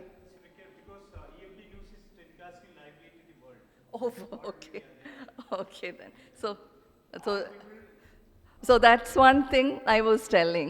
Like, decolonize, because my research was on post-colonial literature. So I am just saying that it is not necessary for us to have the Englishman's English. We can have an English which can actually convey the culture that we have. That's what Sridharan sir has rightly pointed out here. When we English teachers get the students into our classrooms, what happens is that there is a kind of blame game, I would say. In the university, I'm sitting in the university now, and when we assess the students' writing skills or speaking skills, whatever, maybe we say, what are the teachers doing at the college level? I worked in a college level, and we blame the teachers who are working in the +2. +2 teachers blame the teachers working at the high school, then upper primary, like that it goes. So there should be a change. If the foundation is not strong, there won't be change, or the building will collapse, we know. So how to actually give the proper skills to our students, that's one thing. So pronunciation of rare words. For example, when Malayali speakers say water, we use it like without not rounding our lips. But because the reason is that we have only one va letter is there, va. We don't have v and v. Van and water. So this kind of challenges are there, which the children should be trained in their school level. All of us have learned the interesting story of Amayum Muyalum. And Ama is being called tortoise, like the pronunciation is being done in such a way. But the correct pronunciation is tortoise. It's not tortoise. But right from our school level, we are being taught it is tortoise. And it's not tortoise, it's tortoise. Then there are many defects of translation method, bilingual method, and knowledge is transferred, but not the skill. Again, only in 2004, English graduates were appointed at the high school level to teach English in Kerala. This is one reason for the problems related to English language. And English was considered to be a library language earlier. And that's one reason why writing was given importance. Now, English is a word language. And if our situation was just like in China, if we can give employment to all the students, all who have completed their course, it's not necessary that we should have English. But our situation is different, because most of our students who complete their course are forced to leave the country for employment purpose as well. So for that reason, when they communicate, that language would be in a very, like their English language should be developed. So this is a dilemma that the teachers face, that is, students are considered to be mark scoring machines by most of the parents, teachers, and school authorities. I remember when one school started in Calicut, and they didn't have the vision of giving homework to their students.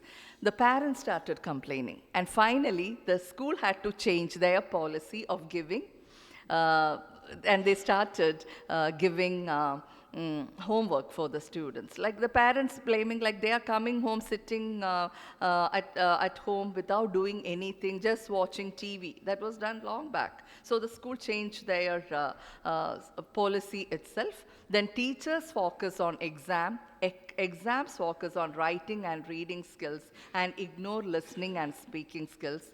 And there is no liberty on classroom activities unless teaching and assessment are coordinated. That's what I'm trying to say. If teaching and assessment are not coordinated, it is going to be a big problem.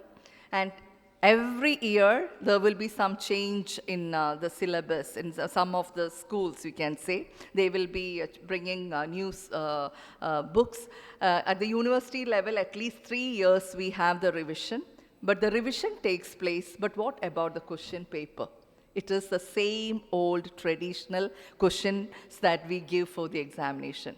There were situations in even in Calicut University where the students were asked, how do you communicate?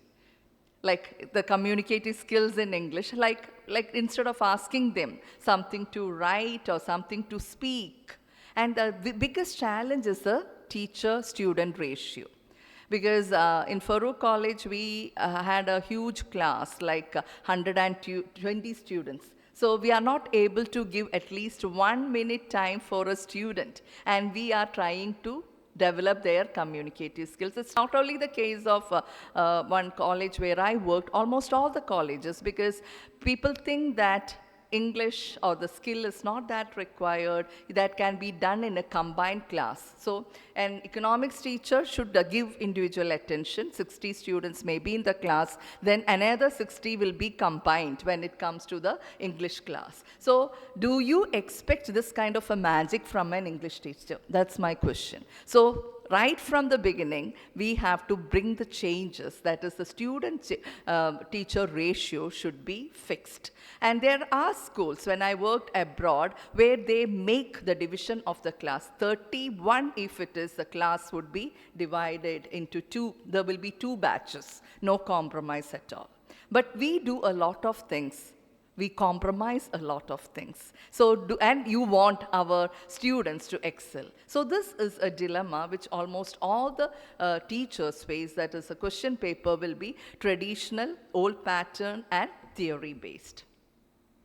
And according to T.C. Barova, oral communication is the most natural use of language, and the natural process of learning the mother tongue begins with speech. It's therefore psychologically sound to begin a second language orally.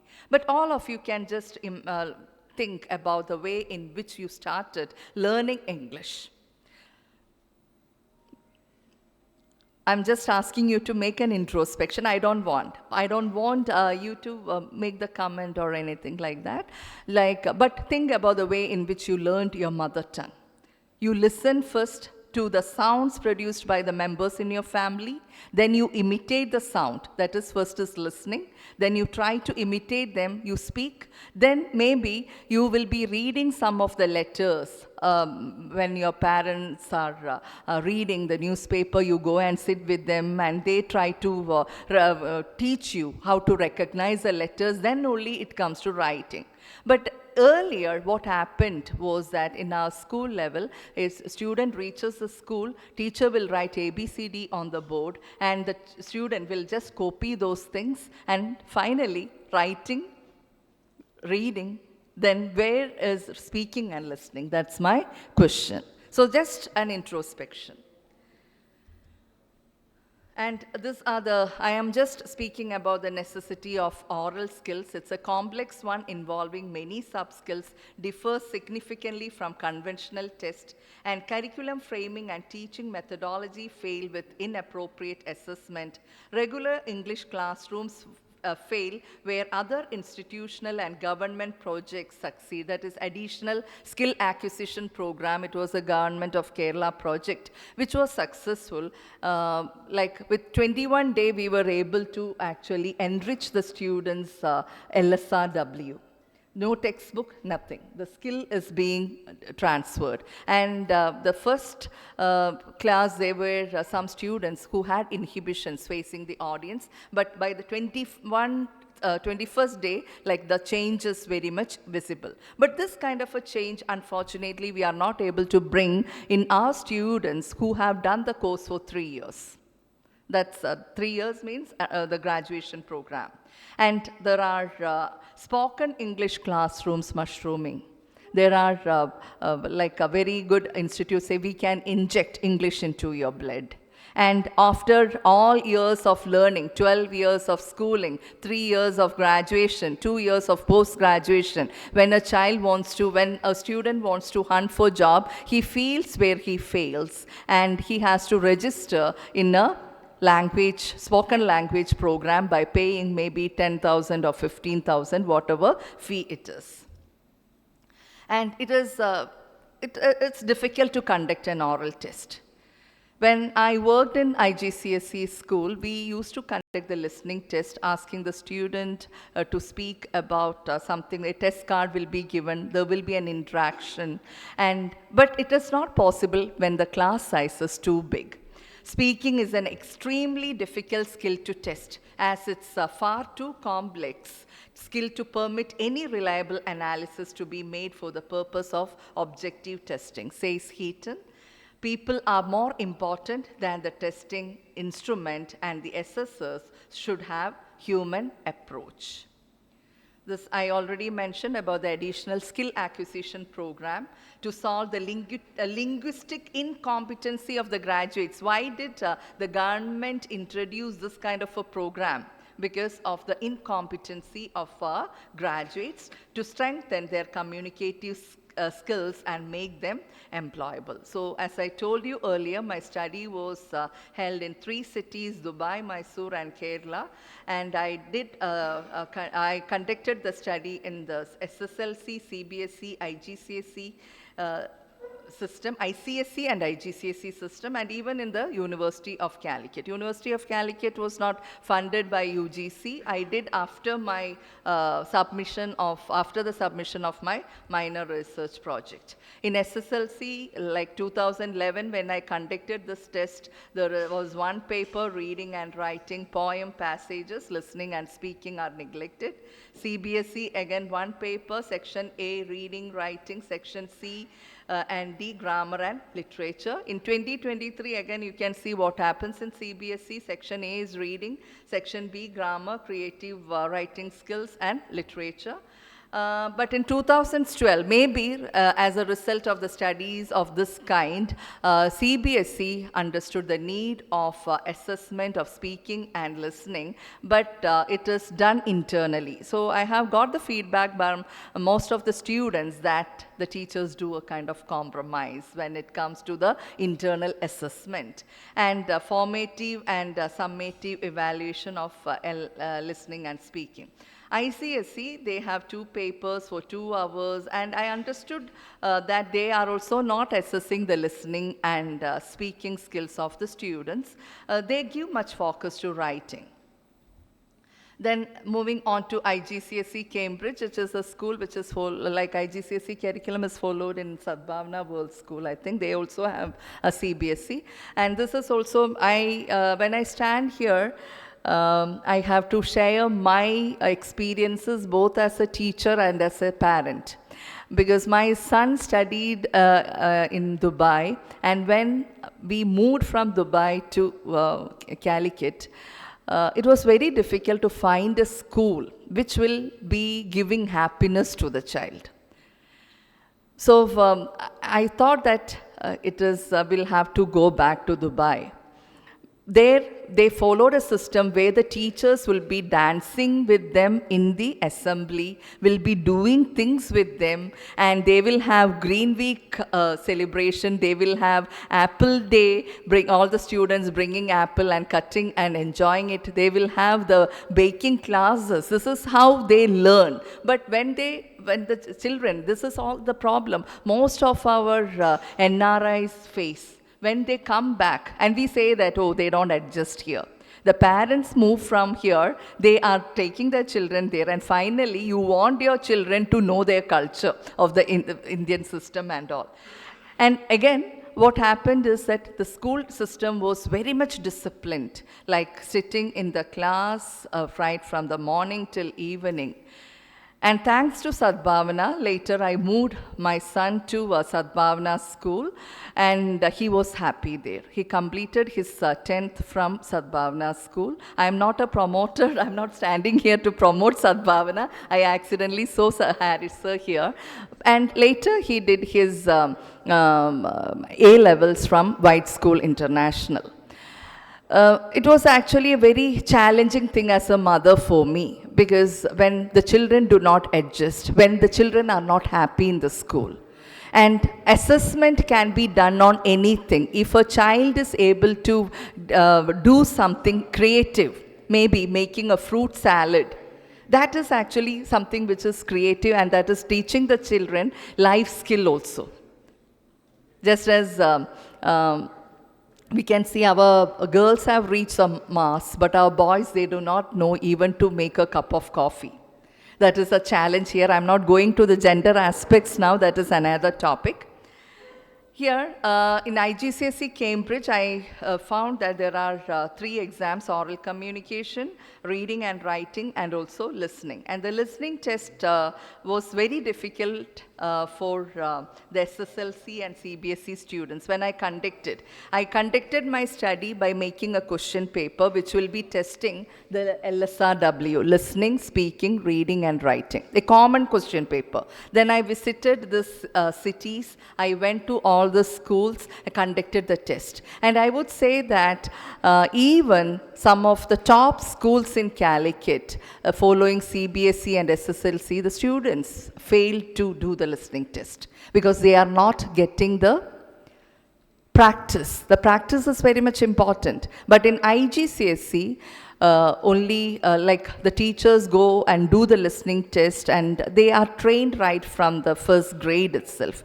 But we should not limit this kind of skills to one particular brand, I would say, like IGCSE alone. It should be brought into other systems. That is a reason that's a reason of conducting this kind of a study. And in IGCSE oral communication, there are 3 phases: warm-up, initial task, and development. And I'm just sharing the data which I got as a result of my study.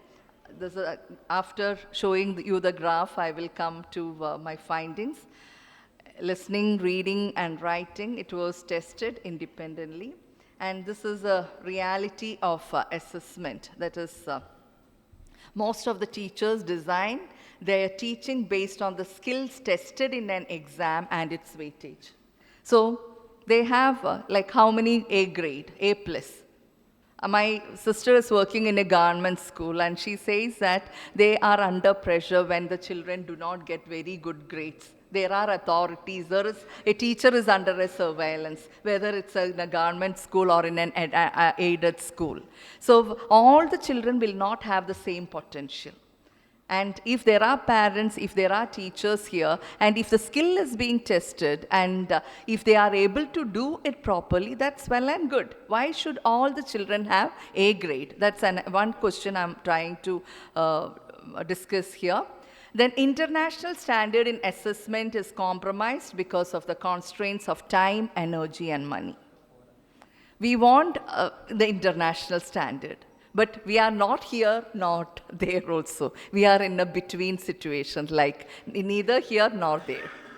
Most of the students in CBSE, ICSE, SSLC had inhibitions, and only very smart and confident students were ready to speak. Some students preferred written assessment because it gave them ample time to organize and express their ideas. And University of Calicut started the oral assessment in 2007, and we faced a lot of practical difficulties. If you have to conduct an oral assessment for a student, at least 10 minutes should be given. 5, okay, the minimum 5. But if a teacher is to give a 5-minute assessment test for a student, 120 into 5. And a teacher will have maybe 5 or 6 batches of this kind. So where will the teaching take place? And so we are compromising the international standard because of the shortage of time, energy. Then these are very important skill-oriented books which were introduced by University of Calicut: Communication Skills in English, 4 Skills for Communication, Writing for Academic and Professional Success. But the question papers are traditional. Too traditional, I would say. Because like you will teach the students the different steps of writing an essay, what are the parts of an essay. Instead of asking the student to write an essay, you are asking them the steps of writing the essay. So there are, unfortunately, some questions being framed, and later on, practical-oriented, though we say that there should be practical-oriented questions, unfortunately, most of the teachers follow the traditional method of asking the question. Rote memory is being tested. And it is to develop the 4 skills of the students, but it failed due to the student-teacher ratio. We say on one side, our educated like students are unemployed. On other side, we have a huge class where the student-teacher ratio is not able to do justice to the syllabus or the teaching methodology. Then only writing is tested. Writing for academic and professional success also, the questions were old pattern. And this is considered to be a very important test, UGC, NET or JRF. Like if a teacher has to work in a college or the university level, he or she should clear JRF. When I did my test, like a national eligibility test, it was descriptive. But now it is objective type questions. So where is the skill being tested? So we do a lot of compromise because language is not being tested. It's easy to evaluate, right? Because the machine will evaluate if it is objective type question. The question's answer will be given. So what are we testing? The memory of the students. This I am speaking about the competitive examination. You're not assessing, maybe for science subjects that would be better, like maybe for maths or science, objective type. But what about a language like English or Sanskrit or Malayalam or it's not doing justice to the assessment. Then language proficiency is not at all required. And these are again my findings. CBSE, SSC, ICSE students were able to keep up their standard in reading and writing. They were not able to excel in listening and speaking. Since listening and speaking are not tested in CBSE, SSLC, ICSE, they consider those skills irrelevant. Why should a teacher waste time? That is, waste time on something which is not tested in an examination. That is what they are asking. ICSE, CBSE students excel, IGCSE students in writing. So that is, IGCSE students were not that good in writing. But our ICSE and CBSE students, they were good in writing. And can you blame the students you are not good at speaking and listening when you are not giving them a chance right from the beginning? And it indicates that the students' poor performance in listening and speaking is due to the lack of proper assessment. So ICSE students really did well in writing skill. And all other skills, I would say the IGCSE students were able to do really well. Like most of them were able to perform it's a common question paper. They don't learn anything beforehand. Students at the college level found it difficult to do the listening exercises. So whenever the students come from the +2 level, when they come for the common course, I conduct a listening test, and most of them find it very difficult. And these are the suggestions. Listening and speaking tests should be included within the assessment system.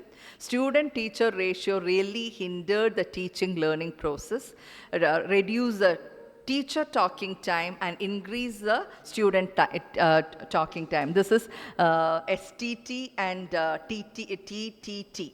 Teacher talking time and student talking time. When a teacher goes to the class and if the teacher is speaking all the time, the teacher's language will develop, not the students. So we have to give much opportunity for our students to speak in the classroom. And I'm not, the technical and academic qualification one has mastered will become fruitless without oral skill. Testing and teaching are closely linked. Textbooks should be incorporated with listening exercises. Phonetics is to be introduced in the lower test. And we can also see a very, light way in which question paper setting is being done. Because want to write a test, okay, prepare a few questions and conduct the test on the spot. But there are many guiding principles for conducting a test. They are validity, reliability, practicability, security, washback, and transparency. I'm not going to all the details because people who come from the academic side, they know it. And but how much time we give for setting a question paper, that's another thing. Validity, as all of you know, a communicative language learning approach must be matched by a communicative language testing. It should have the face validity. And reliability suggests the consistency of the test scores. That is, just as when Professor Sridharan mentioned, if the skill or knowledge is there in the mind of the student, if you are conducting the test today or tomorrow, the result would be the same. Reliability would be there. Then practicality is very much important. Whatever they are learning, is there any practical use for what they learned? There are times when some of the students say it is not required. Why should we learn all these things? Then security, it is again part of reliability and validity. Washback, it is a very important method. It is the effect of testing on teaching and learning. When a teacher conducts a test, and if she is able to understand what the student has understood, there is a kind of washback method which is being followed. The students accomplish the desired result when they perceive the tests are markers of their progress. And there should be transparency. Then students have all the right to know why they lost marks. That is, to provide clear, accurate information to the student. You have lost the mark, because this is something which most of the teachers fail when the students come to the classroom and question the student why I have lost the mark. They should be clearly informed. This is because of this reason. And usefulness, it is an important quality of testing. A good test should be useful to the students in a real life. And most of our students, when they go for higher education, they report, instead of mugging up the stories in the literature classrooms, if we were given some other alternative assessments, it would have been useful. And there comes alternative assessment, that is moving away from the traditional assessment. It is an ongoing process involving the student and teacher in making judgments about the student's progress in language using non-conventional strategies. We are moving away from the traditional method. Those activities which can be used within the context of the instruction can be easily incorporated into the daily activities of the classroom. It is different from the standardized traditional test. It is relevant in foreign language and second language instruction, what students can do with language rather than produce or recall. This is something when you are giving a like immediate situation for a student. Imaginary situation of fighting is being created in the classroom. We know that, and I am really shocked to see the change in some of the students. They use the language unknowingly. So that English language competency is there in them, but they don't get an opportunity to use it. Then some of the methods of alternative assessments are self-assessment. It refers to a student's evaluation of his or her performance at various stages in a course. Self-assessment. Then portfolio assessment. This was very much useful for me when I worked in Dubai, because the class size was very small. A portfolio system will be there, and the student will clearly know the progress, and the teacher also will know. It contains a variety of work in various stages. Then this is a very interesting thing, student design test. I divide the class into two and ask the students to prepare questions which will be asked to the other section. So they come up with very, very challenging questions. That is student design test. Then the alternative assessments, you can see learner-centered assessment. Students can select themes, formats, and marking schemes to be used. The projects are there, presentations are there. But are we doing justice to the project and presentation? That's another question. So at the English level, all those things can be brought into, as an English teacher, I thought, what are the alternative assessments we can do? We can use a blog. We can ask the students to visit a blog, vlogging, cartoon. By showing a cartoon to a student, we can ask them to speak on it listen to that person's speech, the listening is being developed. We can ask them to read between the lines. Maybe some comments would be there that can be read, and they can write a wonderful paragraph by just analyzing a cartoon. Then it happens with story, film, music, dance, play, and also plays. This is one thing which I noted when Professor Sridharan spoke. Most of our youth, youngsters, they do not go to the places of importance in our country. But we will see the foreigners coming there and they will be taking notes, visiting places. But this I have seen in foreign countries where the teachers come to the museum or some places of importance. They will be given some task. The teacher will give, did you observe this thing, that thing? And finally, they will be submitting a report. So is it necessary for our students to do the 3-hour test or visit the places and submit this kind of a report? That's my question. And even this graph which I showed you earlier, it can be analyzed. It is based on the data which I got when I conducted this test, listening, speaking, reading and writing. By just observing this graph, the children will know that it is something based on listening. And there are SSLC, CBSE, IGCSE and IGCSE system and ABC grades that is also being shown. So they can write a report by just showing a graph. And the creativity can be strengthened. Advertisement, brochure, newsletter, flyer, all these things the students can make. Is it necessary for them to make an advertisement which will be helpful for them in their career?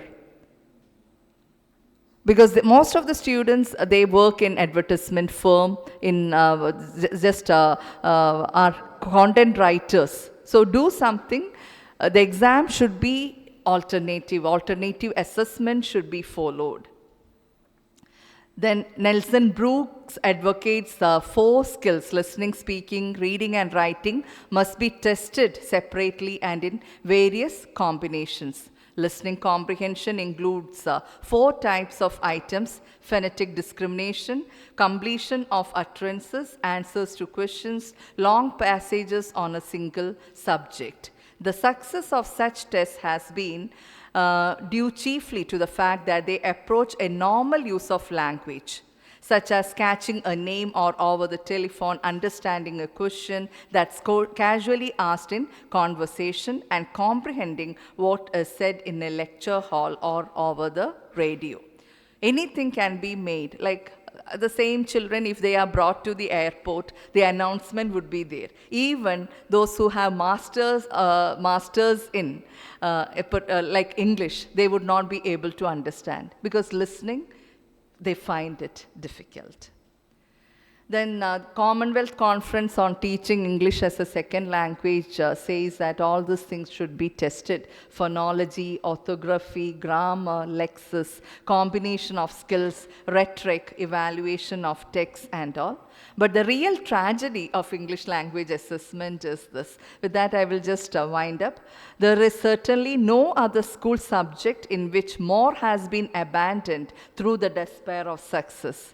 One cannot imagine an arithmetic teacher deciding to avoid multiplication and division on account of their difficulty, and devote his attention to perfecting his pupils in addition and subtraction. Think about the situation. If a teacher is saying, mathematics teacher is saying, you do only addition, just total it. Like it's very difficult to do division. What would be the future of the mathematicians? The same, yet a very similar procedure is adopted by the linguistic teacher, who, exasperated by the inability of his pupils to learn of himself to teach a foreign language as used by native speakers of it, cuts out hearing, speaking and writing and concentrates on reading only. But here we can see that concentrates on writing only. Writing and reading would be tested. Maybe an unknown passage is given, and thereby we are focusing on the reading test. So reading and writing, but listening and speaking are neglected. I have some other levels in international level, how it is being done. I don't know whether the time permits. Should I wind up? Yeah, okay. So English texts of international recognition, all this are IELTS, British Council test, Trinity College London, all this test the skills. With that, I would like to conclude my presentation because there is shortage of time. Even if I am given 1 hour, it won't be enough. So thank you very much. If you have any questions, I will take it later as said by the organizers.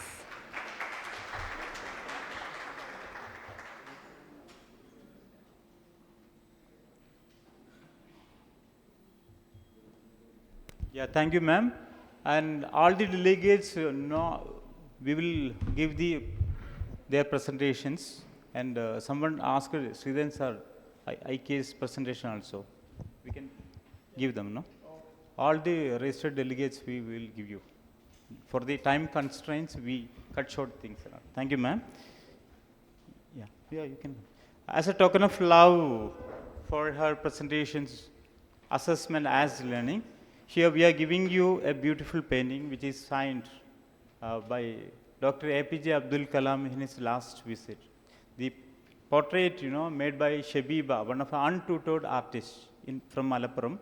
She didn't study it anywhere in an art school, fine arts and all, but she made a painting. We conducted a art exhibition titled as Pedagogic Track in Malappuram Kottakunna Art Gallery and Calicut Art Gallery also. And we showcased that one, and APJ signed this one. Last time in a workshop, Sandeep Pandey, our Chancellor of Cultivers, signed this painting. Now we are giving this to ma'am, and also this in the back side there is our education manifesto. We made it, that is released by the Chancellor of Kerala, Arif Hussain sir, in Kasaragod Central University. We are happy to give you. I request Dr. Lucy George to hand over this one.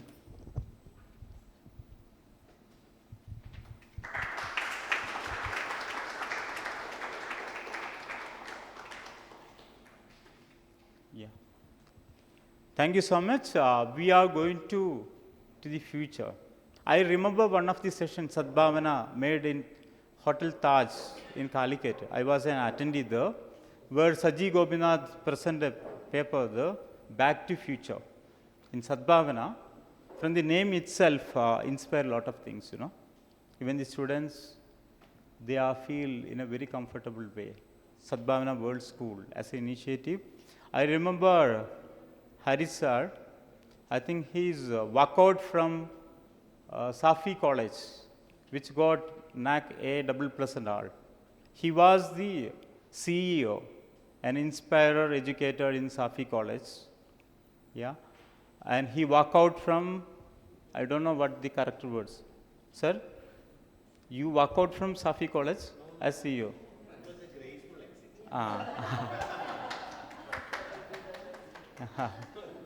Now Safi is the first self-financing, affiliated college which got NAC A+. He is a CEO of Sadbhavana. Sadbhavana is the initiative, Sadbhavana Knowledge Foundation.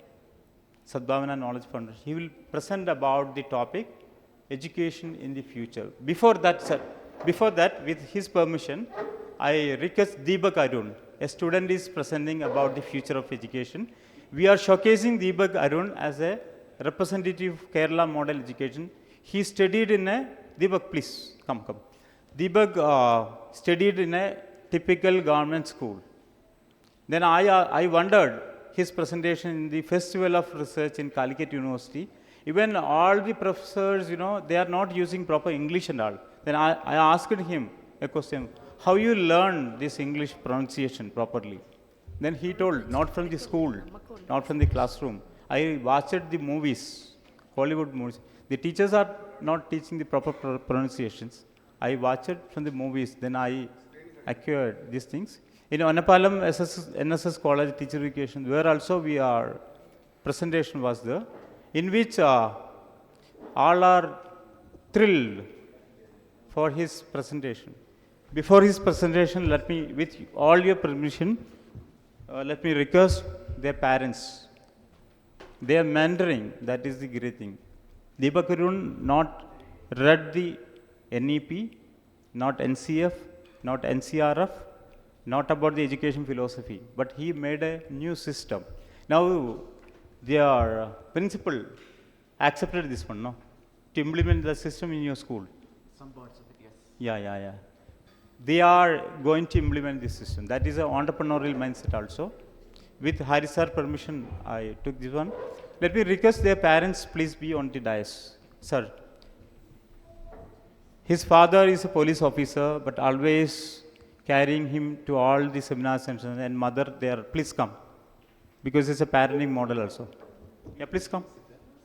Yeah, you get, because it's telecasting, sir. You know, our program EMT News Today, no? Ubaid sir is here. We are telecasting this program all over the world.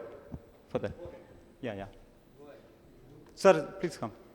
Yeah, you can start.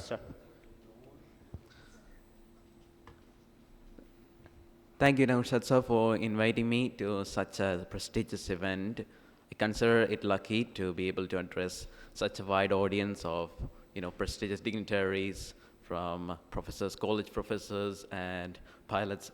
So it is a very prestigious moment for me. A warm welcome to all the dignitaries, and I am Deepak Arun, a +1 student. And why I'm here is to present an education system that I had developed, and I'm doing pretty cool, so I'm shivering a little bit. So extremely sorry for that. Getting into it, I developed an education system. It's not actually finished. I'm continuing to develop an education system myself, a futuristic education system. The thing is, it is for the future. It's not for the present day education system or anything. When you let's consider a nation. Finland has improved its education system rapidly in the last couple of years. And it was one of the worst systems initially, but then it improved. It improved rapidly to being one of the best ones in the world. Then I look towards India, and what I say is quite a rigid and old system that is refusing to change according to changes in time. I wondered to myself a lot of things. How can I, do something about this? Can I modernize this? A lot of questions came into my mind. Why is it like this when, games can attract students? Why not our education systems? Why do children celebrate holidays, but, not the school days? Why don't children like to come to school? They're learning new things. They're curious little minds, so why don't they like it? I asked myself a lot of questions, and I went on chasing these questions for these answers, leading to further more questions. The end result of all those questions were an education system that is this right here. I'm continuing to work on it. There are many co-curricular and curricular systems as well. Now, I cannot explain to you all of these things. There's not enough time for that. However, I will explain to you some very important things in it. Just like the current system, there are 3 levels in it: the foundation, the primary, and the higher studies. And this is the foundational level. And I would like to explain to you such details, but we're focusing more on the development of the child for the learning, the upcoming learning. The child must learn how to read and write. They have to do some extracurricular activities. I have visited some schools, and these things I saw. We need to develop, people usually believe that we need to indoctrinate them with strict principles and English and such things. But I believe what we should do is enrich their ability to learn, feed into their curiosity, keep their mind a little curious. I'm not doing justice to this presentation by going through it this far. Let me just get into the systems. Right. Now, getting into the first co-curricular system, that is the mandatory subjects. One of the objectives of this system, my education system, is to develop a good human being, the thing that our education current one fails to do so. It focuses on more on academic things. A pluses, grades, marks, but not on developing the perfect human being that one should be. We're considering, no two children are the same, right? Our current system doesn't take that into consideration. And the thing about mandatory subject is that proper communication, proper behavior, basic cooking, all of these things is critical for developing, life skills. And I'm not doing so well here. But all of these subjects are taught and analyzed in their own manner. And yeah, that's how it goes. So when you talk about problems in our real life, more often than not, this caused by a lack of proper communication or proper exchange of ideas, then an inability to communicate properly or properly behave, then importance of basic cooking. An individual must know how to cook. But our current system completely neglects this skill and just tells them, this is the phenomena that goes into cooking, this is how water boils, this is how this happens. Just completely ignore the practical implications of these things. The student doesn't know how to apply their knowledge to real life. Then there's basic crafting, animal husbandry, and all those things that are taught in their own independent manner, including human values. These things are important to develop a human being. Then there is a self-assessment system which the students can utilize to test their own knowledge, how far it goes, how detailed it is, how much they know, how much more they should know. That's going to allow them to exactly understand their level of education, and for the system to also understand how much a student may know, how much more they should know, how to improve them. Initially, the system will give them a set of questions, and basing on their answers, the way they answer these questions, the amount of correct answers, the wrong answers, the time taken to answer these questions, it can, in fact, personalize education. This is how it goes. Questions are taken from the question bank by an artificial intelligence, and this intelligence takes these questions and gives them to the students to test them out, where they are, to map out the exact position in terms of the knowledge they have. Then basing on the gain data, that is the time, the answers and everything, it will adjust the questions. It'll know that certain things the students doesn't know, the things that the students do know, such and such. And thus will modify the questions accordingly in such a manner that there can be a slow increase in the amount of skills that they have.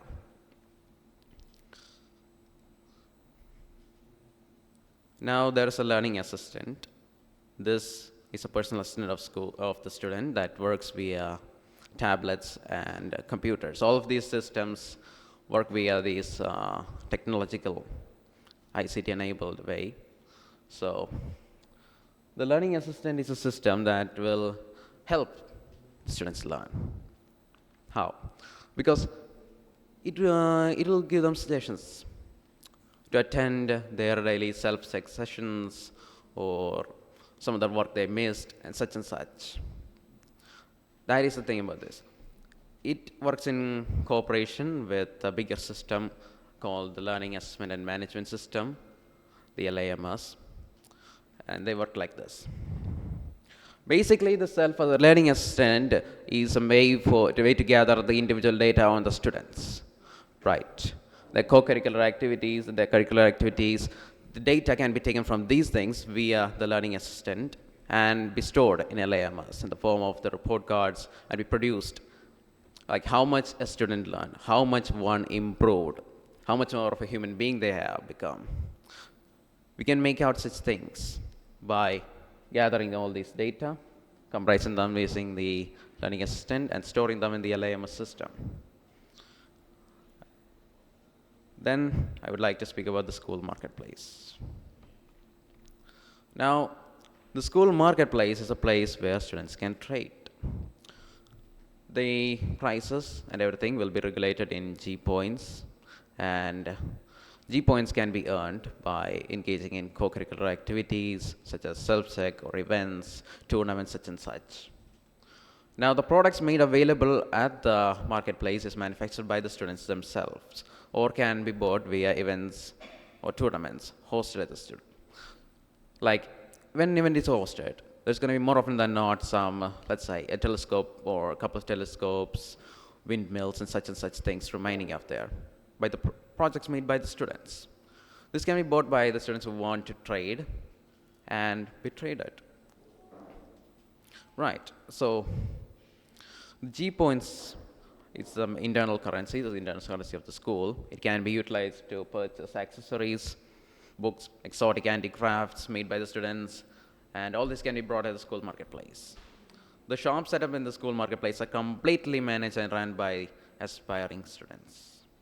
G points are earned via participation in self-exertions or events and such things as I mentioned before. Then also taxation and fines are imposed in the system. This can be used in the same way of a very good way of teaching them about how tax works, taxation works, how the laws work, the trade laws, such and such. So this is how it works. Students can gain points from participating in all these activities. These points will be stored in their personal account and they can be traded for products. In that amount that we traded, a certain amount will be subtracted, let's say 10%, be subtracted and added to the school's account. This amount, the amount stored in the school account, can be utilized to give us compensations, rewards, and such to the students in need. All of these things happen via the marketplace, and that's how it goes. This system also gives us an opportunity to analyze the behavior of the students, like the financial history, whether they are more prone on to doing crimes to earn money or not, such and such. I want to talk about systems in more details, but due to the restraints of time, I go in a little bit too fast. This is, in fact, the fastest explanation I have ever done yet of the system, so I'm extremely sorry for any questions or any, doubts arising in your mind, because, this is the fastest presentation I have yet done. So these are the co-curricular. This is the definition of the co-curricular systems. They work in cooperation with the curricular systems or the curriculum, helping the system to achieve its goals. They range from AI run to student operated. And an example for the AI run system is the self-assessment system, which I mentioned before. Right. Then there are some examples for some co-curricular systems, and I'm not going to speak about any of those. Too much time. There are a lot of new units also introduced into my system. New units that are the stargazers, specializing in astronomy. And then there is the program management department, managing all the programs executed and managed at the school. Then there's a mandatory emergency training unit, giving students the training necessary to face real-life situations, such as, let's say, natural emergency occurs, a flood, or earthquake happens, something else. Right? The students should have the training to handle such situations, because we're not talking about young kids over here. Then there's the waste management and disposal unit, and it actually focuses on the exact same thing, manages the waste, dividing the waste and disposing of it in such manner, scientific manner. Bio-waste can be utilized to gain energy for the school as well. So this offers us self-sustainable school environments. These are all the individual explanation for these systems, and I believe I have actually explained this right now. Now, wait, there's one more system. I have talked about events quite a while. What are events? Events are hosted on special occasions, and these comprise of many competitions. Competitions that are, let's say, poster making, poem writing, story writing, models, making models, etc., etc. They can make whatever. There was lots and lots of competitions being held in an event, and they are held separately for each division. Then tournaments, which are it's not like events. They're like also specializing on one key thing: arts, sports, and such things, and they are conducted on very planned dates. And then these are the divisions of tournaments. They are the higher and primary stands are there conducted. The events are, however, conducted in all three levels: the foundation, the primary, and the higher. Then there are the clubs. There are two types of clubs, and these clubs are, excuse me, sorry for the wrong pages. So there are two types of clubs. There are the students run activity-based clubs, and the school runs subject-based clubs. Example for subject-based clubs are science club, English club, such and such. And these clubs are managed by the school authority, not created by the students, but by the school. However, the activity-based clubs are made by the students. Let's say an example, a football club. They can form a football club, a volleyball club, or whatever club they want, the reading club, and they can operate these clubs, conduct programs, do quizzes, do group activities, as they wish. That's the importance of these clubs, and they allow for individual learning to happen, to cooperate with a team. And talking about teams are integrated well into this system in such a manner that team-based activities are embraced upon. The most important thing, one of the most important things that a kid should know is to cooperate with a group of individuals to achieve a common goal. It's an effective way to educate. Sorry for this fast skimming. There's also a locker system. This system can be utilized to, store personal items, books, etc. at the school, such to relieve themselves of the weight. I'm sorry for this, super fast explanation of the system, but let me give you an open view into it. This is a system. This right here is a system. The main objective, what I'm trying to say is that objective of an education system should not be to make robots or machines who obey orders to the letter, or just learn some things, pass by the system, and end up not knowing what they have learned, where to apply what they have learned, or anything.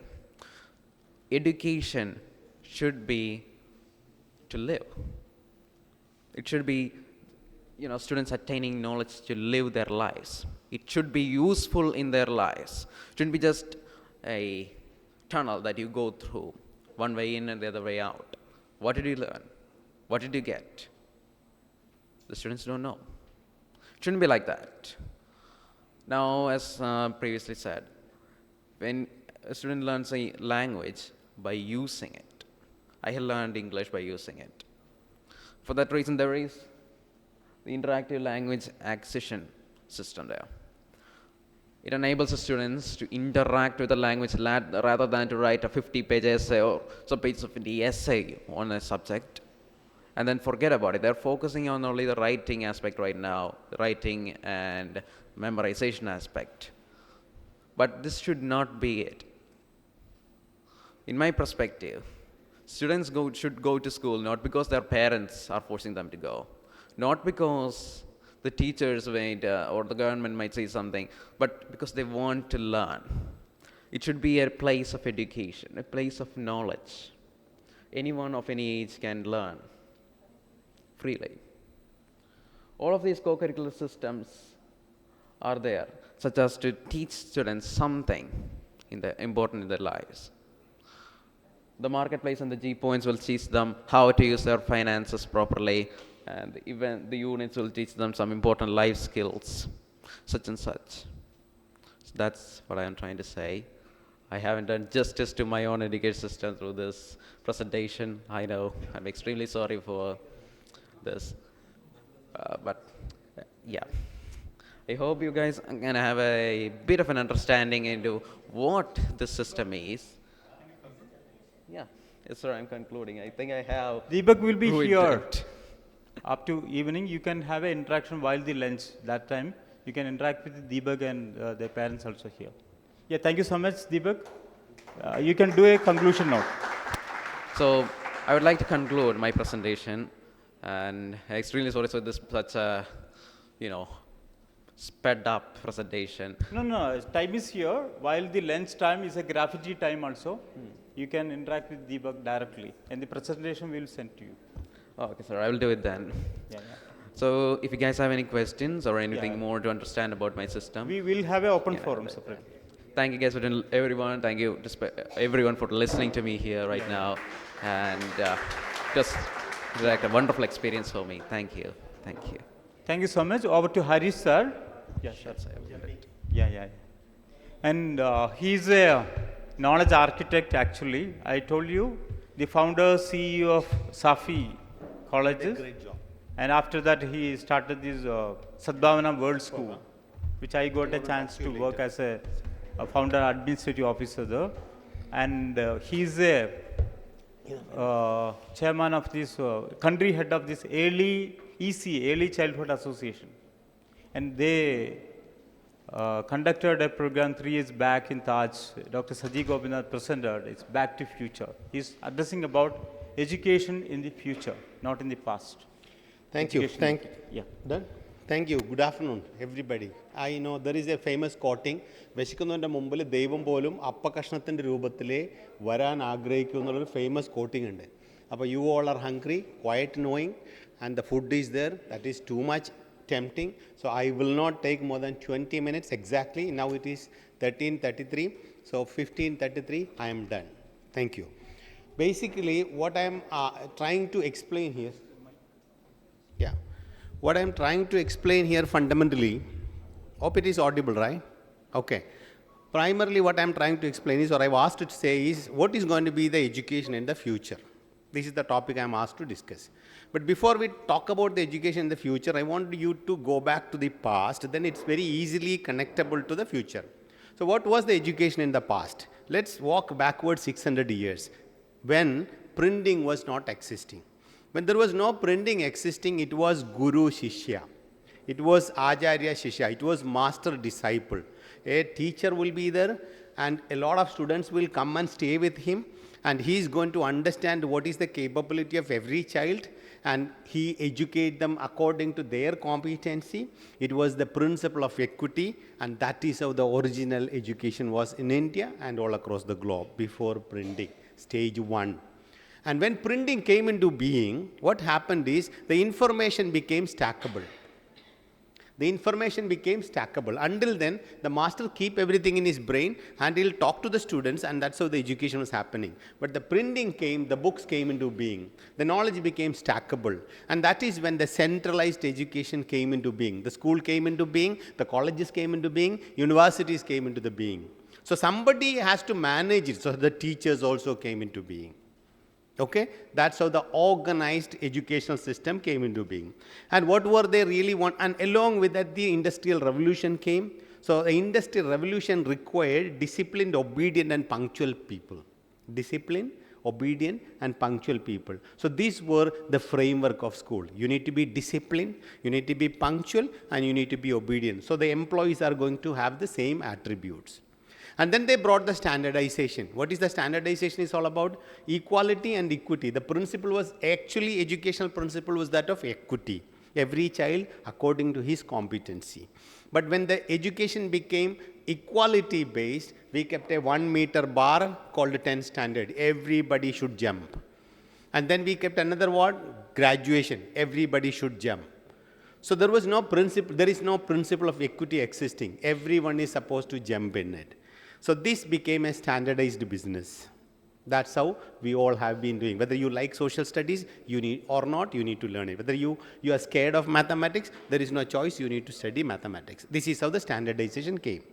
And then the third level, after 600 years or 500 years plus, something happened, another big revolution in human history, we call it as internet. When internet came, another big jump happened in human history. Until then, the knowledge or information was stackable. Now it became floatable. Now it became floatable. You can get information from anywhere in the world. Anywhere. Anything you want to know, in 2 minutes you get information. So, the fundamental question is, do we need to send our children to school for information which we already get everywhere? Now, I will ask it in different mode. How many of you remember more than 10 telephone number? Please raise your hand, honestly. Anybody? No, it doesn't make any difference. So age or young. Give me, how many of you remember? Honestly, tell me 5 number. Honestly. Don't tell me lie. 5 numbers. This, yeah, you only one out of 50 or 25 hanging. I know the old 5-digit numbers that we use. No. As of now, today, if you want to connect somebody else, Amir, how many number you know? That's the point I'm telling. This is the point. So what happened is, we all are heading to the future. You already said what future is going to be. The point is, when the information was stackable, you needed to memorize it. Because the person will become more useful only when he remembers the most. The brain was a repository of information. The brain was a repository of information during printing era. Now in the digital era, and fortunately the COVID, I would rather, fortunately in inverted comma, during COVID, the biggest training ever happened in human history in terms of IT. Everybody learned Zoom. Everybody learned what is Google. It doesn't matter whether it is Africa, whether it is Antarctica, everybody became a tech savvy. So what happened is, now you see. Now if you don't need to remember anything, why should you get all this information from school? You get every data in your hand. And this is where the shift of education happened. The brain is no more a repository of information. The brain is the processor of information. Because information is available everywhere. And in this context, what will be the education? Why do we send a child for educating in school? For example, if it is information and memory based, information driven, memory based, all our students are writing 10th standard, 99.9%. You give him the very same question paper after 6 months. Very same question paper. How much percentage he will score? He'll score only 50% or 60%. So in 6 months, 40% learning gone, right? And after 2 years, how much you remember? So this is all about, in a standard format, the selection is called education. The selection process is called education, not actually the learning process. So how do we define the future education? I would just give a quick fix. What time is? Okay, I have 15 more minutes. As of today, it is said that Google search every day 600 crores data. Every day, 600 crores search is happening in Google. When you search Google, you don't need any observation because you can exactly tell where is the direction to airport of Calicut. You can very precisely get it. So your brain is not working, correct? Next is no need of analysis. The analysis will be done by ChatGPT. And now no synthesis required, which are the fundamental premises of education. So all these things are disappeared. Everywhere, every time, the knowledge is being created. So even you can learn Harvard degree from here in a village. So what happened is education democratized, access is no more linear. You don't need to do this, and then it became cross linear. It's no more linear. So this is how I wanted to profile. And I'll tell you, nobody will be writing application. How many of you are writing application in now handwriting? So handwriting is going to be a skill not going to be required in the future, very few. And already I heard that Finland is teaching the typing than handwriting, okay? So this is how, and on top of it, AI, IoT, VR, AR, so much things are happening. This is the premises. Second thing is, look at the job part. We are teaching students to get a career, right? The job part, the latest McKinsey released a report. All the routine cognitive job, all the routine cognitive means something accounting or regular, whatever it is repeated, all this job will be taken over by machine or artificial intelligence. Next is routine manual. In BMW or in Boeing, 80% are done by already machine. Routine manual. Okay, so there is no job routine cognitive, no routine manual. Now non-routine manual is there, very rare. Non-routine analytical completely taken over by machine artificial intelligence. So the only prominent job is going to be non-routine interpersonal. That is what our kids are supposed to get the job. Non-routine interpersonal. Okay. Why this interpersonal became so much critical in education? You know, the largest taxi owner does not even own a single car. You know that? Not even a single car. He does not own a single car. The Uber owner is the largest owner. It is interpersonal. He is connecting a lot of other people and come up with idea. The largest media company is Meta. They don't create any content. Today morning I set up 10 posting, creating content for Facebook. You all are putting liking, unliking, commenting. Who create the posting? Who create the content? The people in the world are creating content for Facebook. They created an interpersonal platform. Okay? The largest shoemaker in the world is Nike. They don't produce even a single shoe. They only design and they outsource the product. They never produce anything. So today's KG students are going to be in the job market in 2043. When? 2043.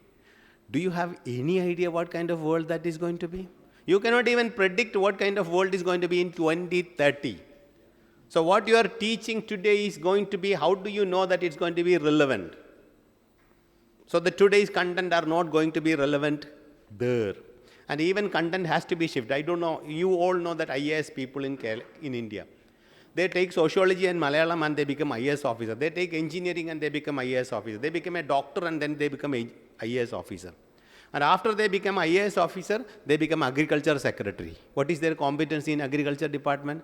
Then they become the finance secretary. Then they become the rural development secretary. What is their competence? So the competence, knowledge, content is no more relevant. Content you can learn any point of learning. You learning enduring understanding which you can keep on building on top of what you already learned. This is what education is going to be. For example, if you don't know how much is 1 meter, you cannot calculate 10 meter, you cannot understand what is 20 meter, you cannot understand what is half meter. So 1 meter is the referral point, which is an enduring understanding. So the education is supposed to be designed in that way. I have 13 more minutes. What I am trying to say is, the speed is also very important. Speed is very critical. Now what do you think the world is moving? Like what I said, when Facebook introduced the first time, it took 15 years for them to reach 50 million audience. 15 years. And when Instagram introduced, at that point of time, it was not belong to a Facebook company, it was independent company. It took only 15 months to get these 50 million customers. And there was a software play, I don't know how many of you know, it's called Angry Bird. You must be knowing it, right? It took only 15 days to reach 50 million. And when ChatGPT launched it, in 5 days, they reached 1 million and they closed it down. So the speed is very matter. If this is going to be the speed of change, you are preparing a child for 2043 with the content we prepared yesterday. This is the issue. So what is going to be the future of education? I have 4 points to tell you. The future of education, the first point is called enduring understanding. If you can teach the child enduring understanding means something that he can carry forward in his life. Once you learn cycling, it is an enduring understanding. You will never forget after 10 years how to cycle. There is a lesson called, there are a lot of things I can say. I actually know a student who acquired PhD in physics who does not know how to fix a fuse. He will give you lecture, 3 hours, full lecture about electricity, production, transmission, everything. And what happened is the fuse all of a sudden gone. He had to call local electrician Suleiman. So it does not make any sense only to by heart and memorize those information. So let's say location map. What is longitude and latitude? We all by hearted it. But none of us know that every time I change, can you share the location? I am sharing 2 numbers. One is called longitude and second is called latitude. So if they know this connection, it is enduring understanding. There is a lesson, honestly, the difference between polar and equatorial circumference is 72 kilometers. I am teaching a child of 4th standard. The difference between polar and equatorial circumference is 72 kilometers. I repeated 10 times, child repeated 20 times, mother repeated 30 times. Somehow the child learned. And the question is going to be, what is the difference between polar and equatorial circumferences? The child will answer 73. I give mark, teacher happy, child got mark, child happy. Child got mark, mother too happy. Principal happy, everybody happy, the historian. You call that girl and ask her, Mole, what is polar? I don't know. What is equatorial? No clue.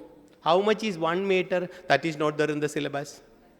The child only knows 7 and 3, which are mathematical number, nothing to do with social studies. This is the issue with our current education. So the first point is teach them enduring understanding. Something relatable, something as an input, okay? Number 2, skills and competencies. Most important thing is skills and competencies. If a school is able to, when sir was explaining the corrosion part of it, okay, I was just thinking about it. Day before yesterday, I did a reflection period for the students about metals. So one of the topic the kids discussed is how come that the big pillar which is prolonging more than 400 years, 500 years, why it is not getting rusted. So then it was a big debate. I recalled as I was watching your presentation. Now that class students, everybody started doing research and they realized that there is something called oxidation and this is what the rusting. And this is called skill of a learning. You understand the skill of a learning. There is a lesson, again, these all are practical example I am telling you for simple. Transportation, a lesson. Primitive man lived in cave and iron came into being. He had a wooden tire and iron came into being and rubber. Transportation is a story. We said you don't need to learn it because this is just data. We will give you 2,000 rupees. Can you prepare the budget for going to Vigaland? This is the project. 4th standard.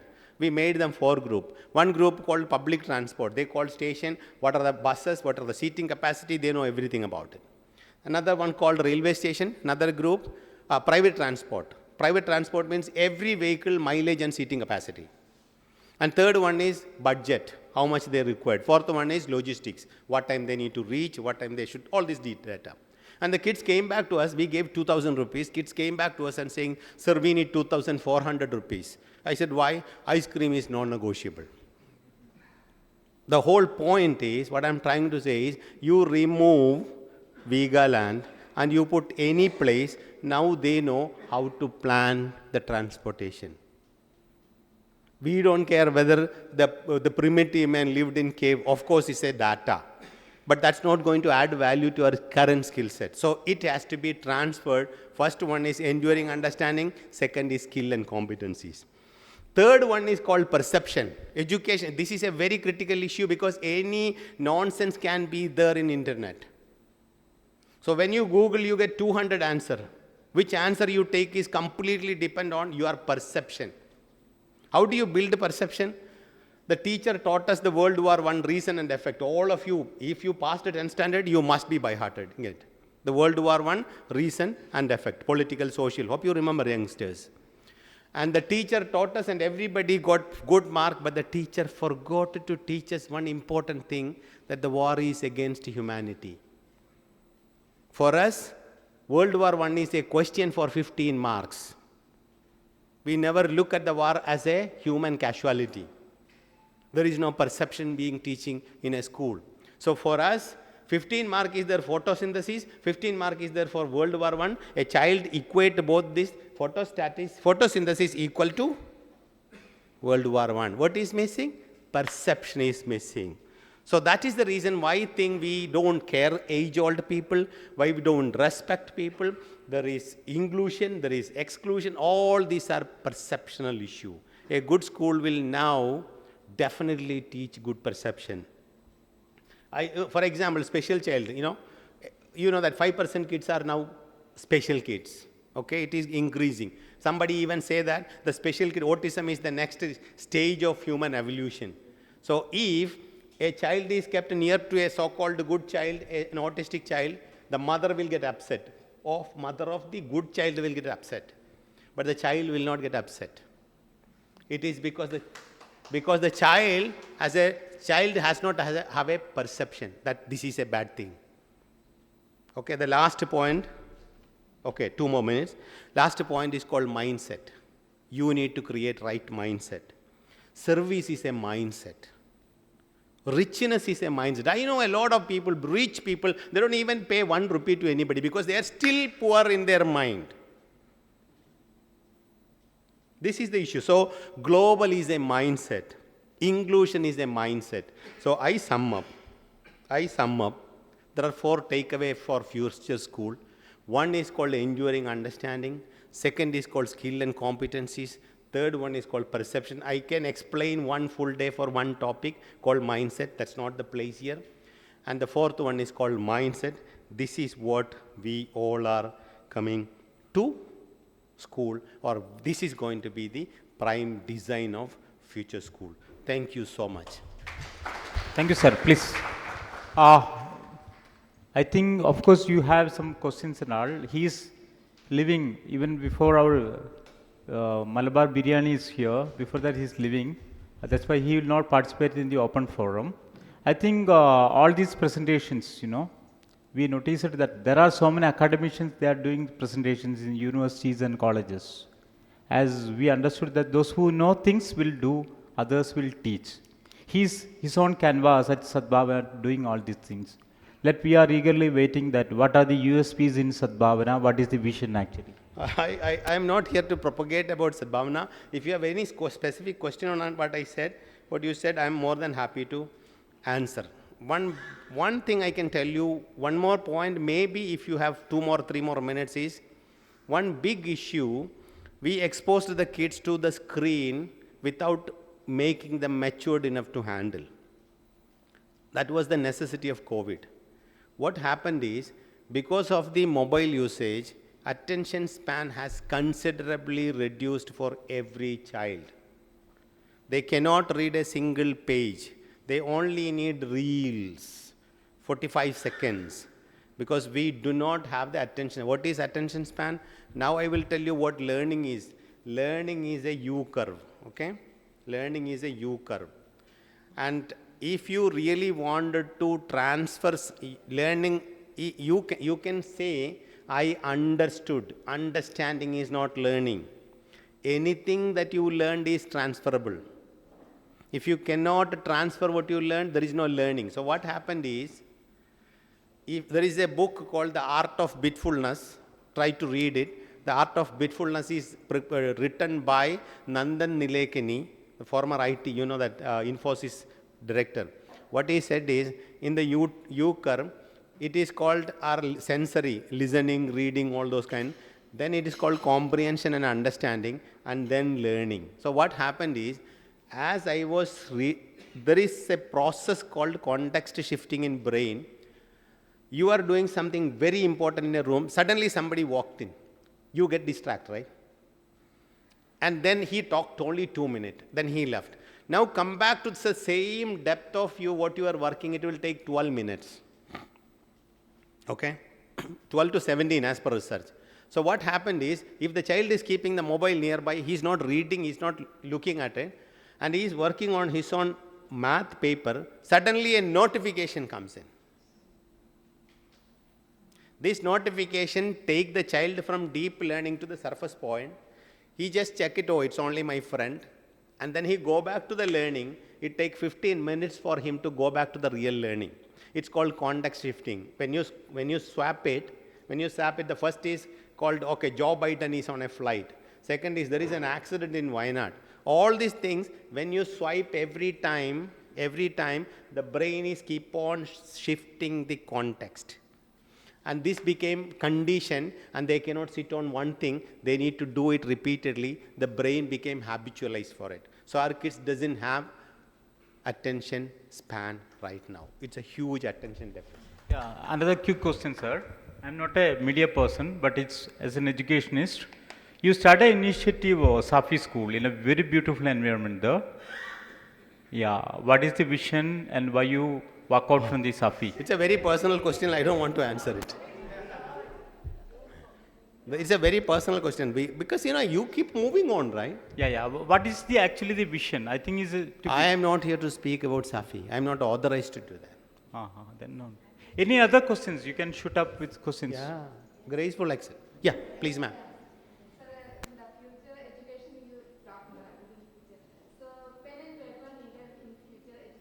Absolutely. You cannot avoid pen and paper because you know why? When you try to write something, the brain is actually articulating the crux of it. You can speak half an hour, but you cannot write 2 minutes the serious issue. All of it, if you are going through a lot of emotion, like I'm angry, I'm despair, I'm having a lot of negative emotion, can you take a piece of paper and try to define what emotion you are going through? You will really suffer. That's when you understand the brain will take a lot of time to articulate, to convert it as a document. So this is one of the important skill for kids. But I'm not telling that writing in test paper, what Sajida ma'am was telling is, like, there is an issue. What is being tested is speed and accuracy. In entrance coaching, what you do, if you want to be a doctor or if you want an engineer, they are not selecting, they are eliminating the bad one, correct? There are only 1,000, NIT has got 1,000 students can accommodate. Now you happen to have 10,000 students, these people are in trouble. How do you eliminate 9,000, right? They are not selecting the best, they are only eliminating the bad. All the government institutions in India are not selecting the best. They are eliminating the bad. And you know what? In IIT India, 2018 to 2023, 36 suicide happened in IIT India. They do not have emotional maturity to sit there. So my point is, ma'am, writing is very important. It doesn't matter whether you are in 20 or 3,000 millennium, the writing is critical.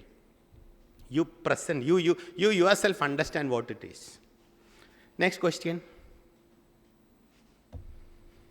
Thank you that nobody slept. Okay, thank you so much.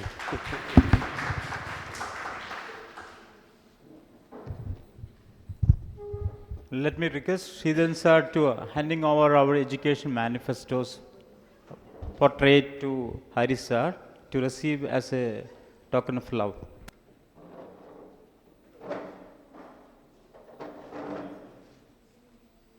Everyone please join this one.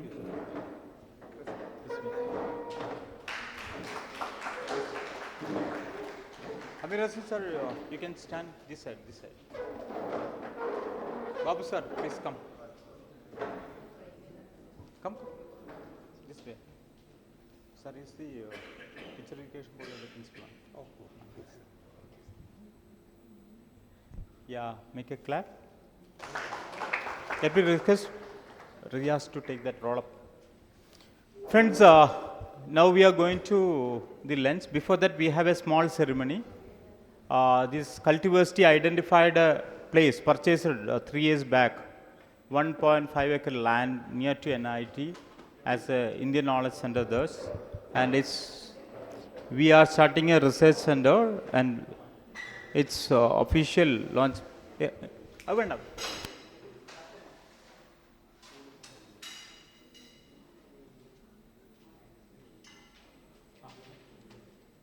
Sir, come.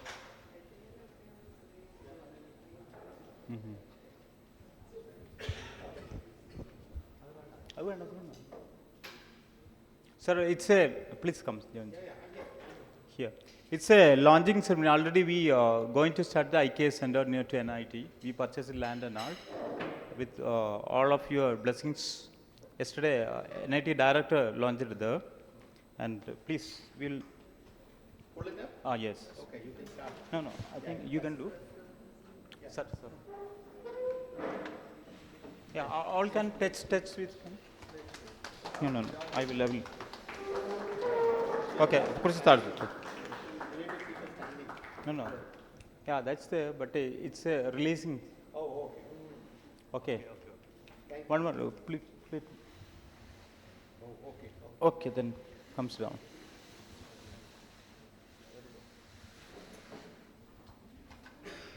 Thank you so much, sir.